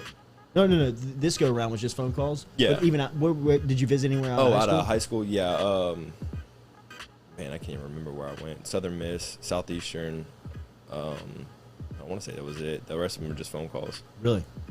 Yeah, LSU football is going to be. It should be different. I don't know. It seems like. I want to rail on the Catholic school diocese for mandating these kids wearing masks this upcoming school year. So I hope this isn't a sign of what is to come of possibly. Throwing some type of wrench into the plans. No, you don't need a mask outside. Full capacity stadiums and getting everybody back to tailgating and get everybody back into the box and getting everybody back out into events and back around one another. And it feels as if something could be happening, but I don't want to get into it. Well, I'm about to ask. Do you feel like it's trending that UCLA might shut this thing down? Nerd. Because California. Yes. I mean, I have expected California to go California, but for a while there, it looked like they were trending in the right direction. But now it seems like it's heading in the wrong direction. And I just got my fingers crossed that this thing doesn't get. I mean, we got 48 days, 49 days. Do you think we still have the Olympics the way it's trending? Yeah, no fans there. I mean, no fans. I mean, they've taken everybody but the athletes out of the event. So I mean, I imagine that there's just too much money on the line for the Olympics to call it off. If you made me bet right now whether or not we make the trip to Pasadena, and I'm talking about us as fans going on that trip, which I have been counting down the days and looking forward to going there. I really have. The experience for us to take Jordan there and let him see that, my son, in a prime age. Prime age, in a really a once in a lifetime type opportunity. I mean, when was LSU last out in LA in the Coliseum? Like 82. And now they get out to the Rose Bowl for the first time and play UCLA at a 5:30 kickoff. The sun will be going down in the second half. It's going to be beautiful. Nipple rubbing setting. Absolutely. And I feel like something's going to happen. It might be the Coliseum. It's the Great White Buffalo. LSU could never get into the Rose Bowl. Like every time where there's some scenario where LSU might get there, it's always axed. I think it might just be something that never happens. Well, I hope it does happen. This upcoming. We're going. Fall. Yeah, we're going. Never mind. We're on the plane at this point, but it seems like it's trending in the wrong direction. Feels like it's heading in the wrong direction. Might be too little, too late by old COVID, because now we got plane set, we got travel going, we got tickets. You can't stop us now. That's just a logistical nightmare for the old Rose Bowl. Yeah, COVID is, they're trying to rejuvenate that big bitch, aren't they? I mean, that thing's getting chest compressions. They are. I mean, they are trying their ass off to get it back into play. Spawned a new variant. I mean, this email from the Catholic school diocese yesterday was just. What did it consist of? Disgusting. Catholic High? Catholic High and St. Joseph Academy are not within the diocese. They kind of operate as their own entity, so they don't have to fall under the mandates that the Catholic school diocese puts out A little peek into how high school football works. Yeah, well, you know, I mean, got that scratch, got that money, and you're not gonna tell them what they're gonna be doing. You don't have to listen to a big old NCAA anymore. Right. You're not gonna tell them. You're not gonna tell me what to do. Watch. And but schools like St. George and St. Aloysius and St. Jude and Our Lady of Mercy and St. Teresa and all the private schools and all the Catholic schools in the greater Baton Rouge area are under the umbrella of the Catholic school diocese, which is mandated by the bishop of East Baton Rouge Parish. I mean, he's kind of the one that puts the rules in place. And there is a Dr. Melanie Palmisano, who I have left voicemails and emails for, but cannot get a call back or a return email on, and have talked to Mike Miller, who is the associate up there at the Catholic school diocese, just about their bureaucratic ways, man. I mean, they are driven and dictated to by money, and that's it, and they are following like sheep here from mandates that are coming down from nobody knows where. I mean, people have signed a petition that I believe is up to 1,000 signatures and growing. But I mean, they put it into service yesterday at like 2:00, and they've seen 1,000 signatures come in on just getting some type of feedback. I asked the principal of Our Lady of Mercy, "What the hell's going on, man? How is this stuff happening?" And he had no answer other than only that it is that to it's their NCAA. Yeah, I mean, it's their NCAA. They can't say anything about it. I've got a question for you. Yeah, Trey. what's up? Did you watch the home run derby? A little bit of it. A little bit? Okay. I watched Otani sit there and hit a bunch of ground balls. Well, that was my question. So many expectations right here. Yeah, well, you could see him kind of like he wasn't even melting under the pressure, but he started like laughing. He was like, "This is not going the way it's supposed to go." He just kept swinging. But as a pitcher, how much pressure is one of those BP coaches to put like groove one for him? Because Dave Jowls from Alonzo was putting it right in the money hole. Yeah, he's put it in the honey hole. They did a little diagram of it, and his home runs. Yeah, all red. Middle thirds up a little bit. Yeah, he was the MVP. To get out front. Yeah. So that's what I'm saying. If Otani gets that guy, do you think it's a different scenario where you can just groove it right to that your little hot zone if you play a little MLB The Show? Yeah. Like he was putting it right on the money. Do you ever any ventures into BP, or were you strictly PO? I don't get to do the whole BP thing. More because pitchers, when they get into BP, they get a little competitive and they start picking corners, trying to get the guy out. That's how they get swings. Yeah. They're trying to get a look. No, you're trying to show me up. Do you bat right or left? Left. Okay. Lefty. Wow. Would you want to go National League or American League if given the choice? Do you think you could hold your own in the batter's box? I don't know. Hey, Dingers, if it's DeGrom, no. If it's anybody else, maybe. Did you see that where they said that if DeGrom faced a normal guy, like just your run-of-the-mill athlete, 1,000 pitches, zero swinging hits, like zero contact. That's what Christian Yelich said. He's like, nobody's touching him. Like just your normal athlete. That's insane. He's a different breed right there. It just comes out of his hand. DeGrom? Yes. Oh, he's freaky, Beast. bro. Freaky. I mean, Aaron Nola. Yeah. He's kind of freaky Throwing a too, wiffle bro. ball. Yeah. He's on right now. All right, let's go to from one LSU athlete as Trey Schaffer is transferring in and will be one of LSU's key arms in the spring. We go to, I would say, the face of the LSU basketball program right now. I mean, when I talk about LSU basketball, I think everybody recognizes Adam Miller and what he just did for Team USA. And not only that, the stories that his head coach, Will Wade, has told us about his preparation and his offseason. And then we talked to Darius Days after he announced he was coming back, and the relationship that him and Ace Wolf have grown as our guy joins us here with a fresh gold medal around his neck. And looks like he's a slugger, bro. I don't know if you're going to give the game up to maybe jump over to the baseball team, but after the cuts you were taking the other night in wiffle ball, bro, did you play baseball coming up? No, I didn't play any baseball. Honestly, I was scared of it. It's too fast. A natural Adam Miller here joining us on the Jordy Culotta Show. Man, congratulations on all your success. Thanks for coming back. Man, appreciate it, man.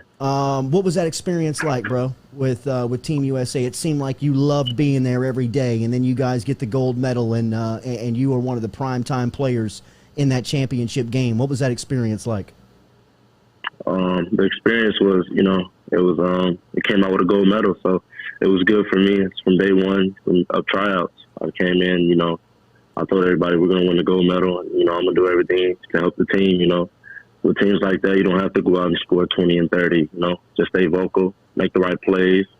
When it's your time to go, go. That's just what I did. I tried to lead them, because, I played a year of college basketball. I played high-level basketball. I made the team before.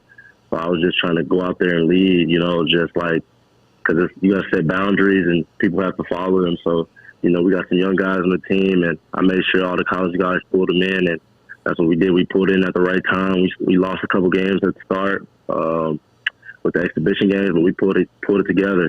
Most of the games we won by a big margin. A lot of people are talking about your play, obviously, and what you accomplished. But the more I read, it seems like you impress people with your leadership and just your examples that you set. What did you learn about being a teammate with Team USA? Not necessarily your game. What did you learn around the game with this experience that you're just coming out of? What I learned around the game is that, people are taught basketball differently. There's different concepts people know. There's different, they have different vocabulary for things they say on the court. Some people may say go screen, some people may say slip. So it's like, just make sure you listen and dial in. It's an everyday battle. It was like every day we played, only one day off for like 2 days. And every 2 days. And, we just had to come together. And I feel like I learned how to, really through my first year of college basketball, you just got to, every day, you got to give it 100%. You got to do everything you got to do every single day. And that's what I try to tell them guys, like, one game and you might mess the whole thing up. So make sure you come prepared every day, be early, be on time, and, just stick to the task at hand. That's really what I learned. We fell in love with Kenny Lofton Jr. last year after watching him play against LSU versus Louisiana Tech last year. Remind us a lot of Big Baby of Glenn Davis. Just kind of big but light on his feet, got great hands. What was he like as a teammate with Team USA? Man, that's my boy. That's Big Baby. My I'm boy. telling you, man.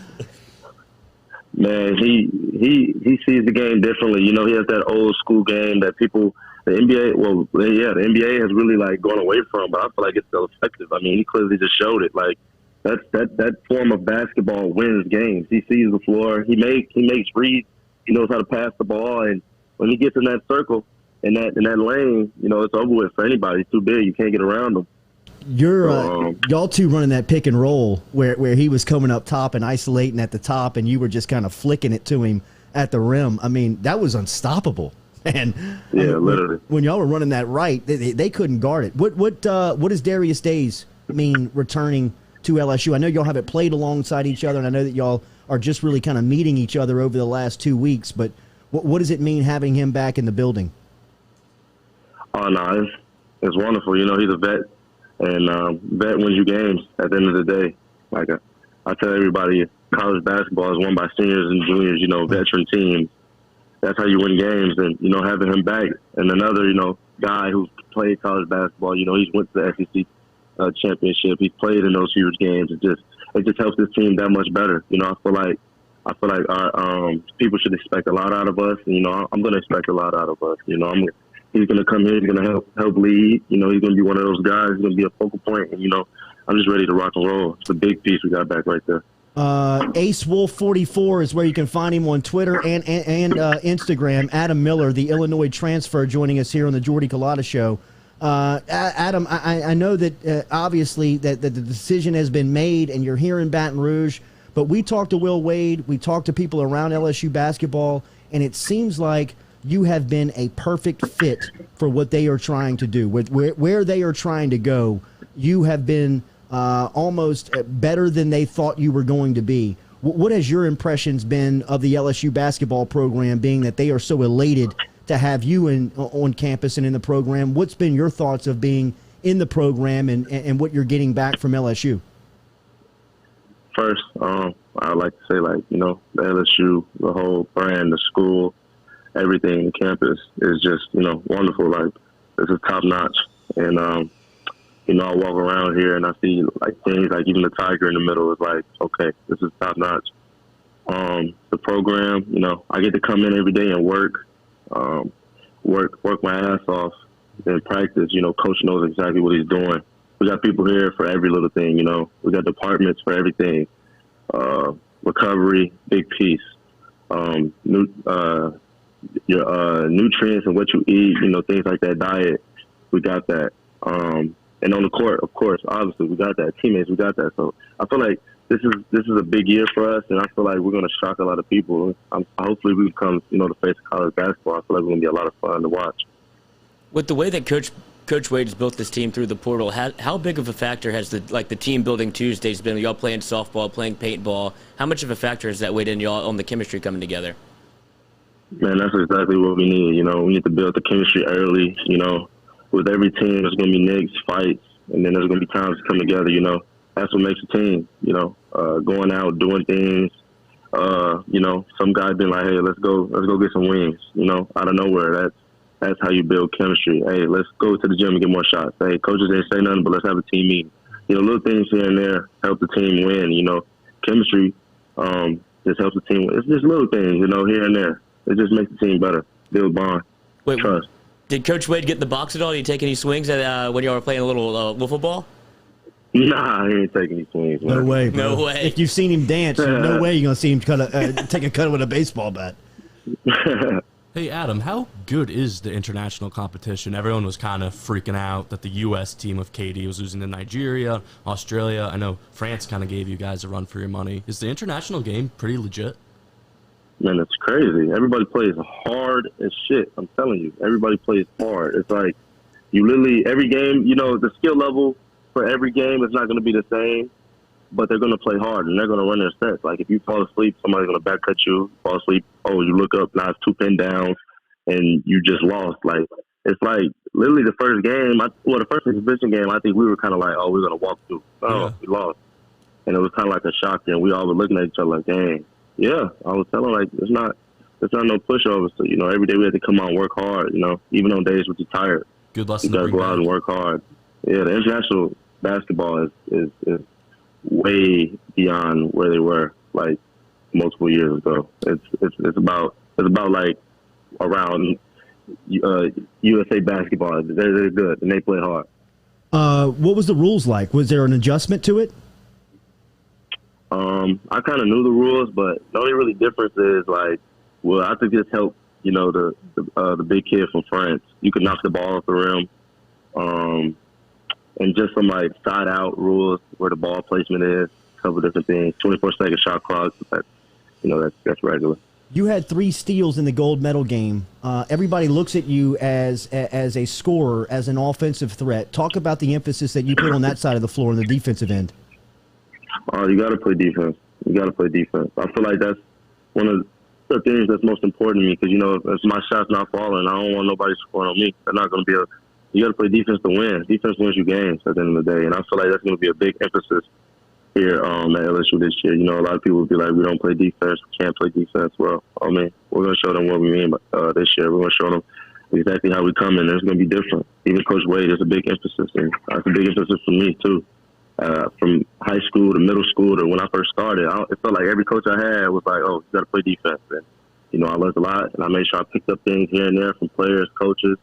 And, you know, that's just one of the big pieces of my game. I feel like I could be like a, what's the kid that went to Baylor, Davion Mitchell? Yeah. Isn't that his name? Yeah.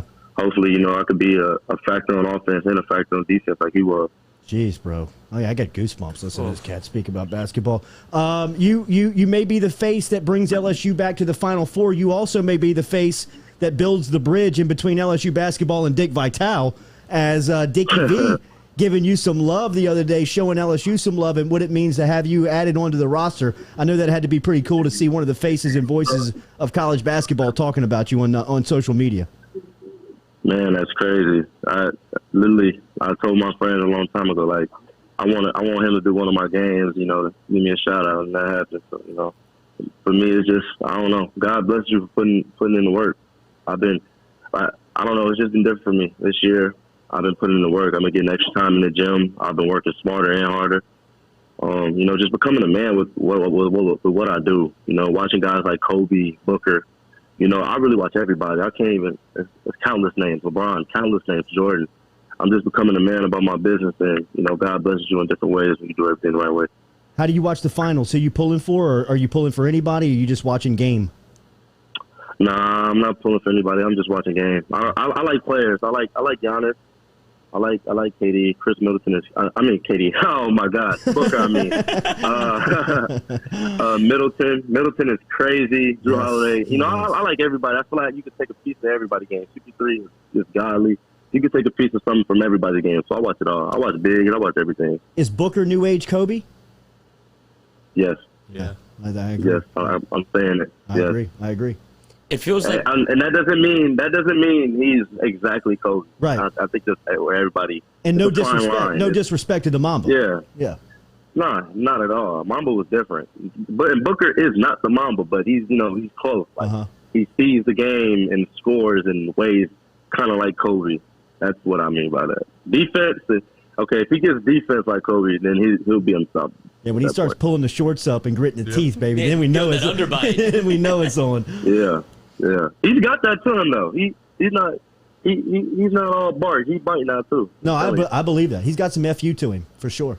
Yeah, for sure. It feels like kind of everything's coming together the way you're talking about it. It's coming together for this year. Is that a culmination of your work throughout the year? Or did the kind of like a light bulb go off whenever you maybe hit the transfer portal or just started looking around like, this is the way I have to make it to the league? Man, you just said it all. It was all that stuff. I was, I hit a point where I was just like, I don't want to be one of those guys who falls off or, I'm not looking really ahead. My bags aren't packed. I'm ready for day one, and I got goosebumps for day one. I would be lying if I said, when the tip off starts that, I know what's going to happen. I don't, but I know there's things that lead up to it that you have to do that will prepare you the best. Like the way I look at it, even before the start of the game, I get chills. I'm like, oh, another game. But whatever that is, that feeling, that feeling in my stomach, I just take it and eat it and like, let's go. I embrace that. So hopefully, I just expect big things. I just expect big things, and hopefully I can do them. I'm not 100%. I'm not God. I won't tell you that we're going to do this 100%, but I'm going to tell you we're going to put the work in. And, I got guys around me that are really good, and they work really hard. So, that's how I feel. Boot up. Adam Miller, man. Jeez, let's go, bro. Adam Miller joining us here. Last one. Will Wade said that the last time he was here, we were talking about Sharif, and we were talking about Sharif's dunk in the Drew League that was making its round. I mean, just put his nuts in that dude's face. But then he said that he saw Sharif was apologizing for it after the game and saying that he let his emotions get the best of him. Sorry about the technical. And Wade said when he caught it, he said, God damn it, Sharif, we're the bad boys of the SEC. Don't apologize for that shit, man. Is that the mentality of the squad? Are you guys embracing that? Because it seems like when the head coach is barking that in the public that you guys are embracing that within the locker room.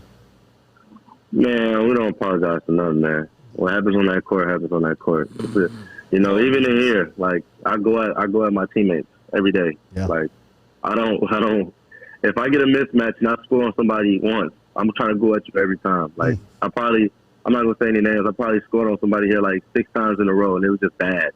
But that's gonna prepare them though. It gets you there. Like if somebody scores on me, you gotta get up. You can't just let somebody keep scoring on you. Like I'm gonna foul somebody before they keep scoring on me. That's how I'm bred. Like I'm gonna foul somebody, and then they're gonna be like, okay, he's there now. Yep, I'm there. That's how I feel about it.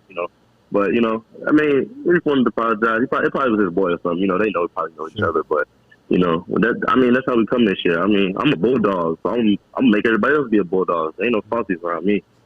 Ace Wolf, bro. Good Lord. Get the jersey. Give me the 44 today, October. Adam Miller, who is the Illinois transfer, and you hear it. He's the leader of this squad, a squad that is going to be a top 10 preseason team and that is going to scare the shit out of everybody that they play with that type of mentality and players like Adam Miller and the supporting cast that he has. Gold medalist Ace Wolf 44, Adam Miller, thank you so much for your time this morning, man. We'll catch up again soon. Congratulations on the success. Best of luck of what's ahead. Thank you. Appreciate you guys, man. Shout out to the show. Thank you for having me. Always, man. There he is. Ace Wolf 44. Are you kidding me? Welcome to LSU, bro. You want to win championships, that's a guy you need. That's the dog. That's the dog. You can hear him just talking about He's it. a bulldog. He's all about his action. You want to hear a leader talk? That was it, bro. Yeah. That's it. What? Will Wade's got to be waistbanding it right now. I mean, just. Jeez, I think man. he's past that point. I think he's changing. Yeah, right. Give me some new shorts.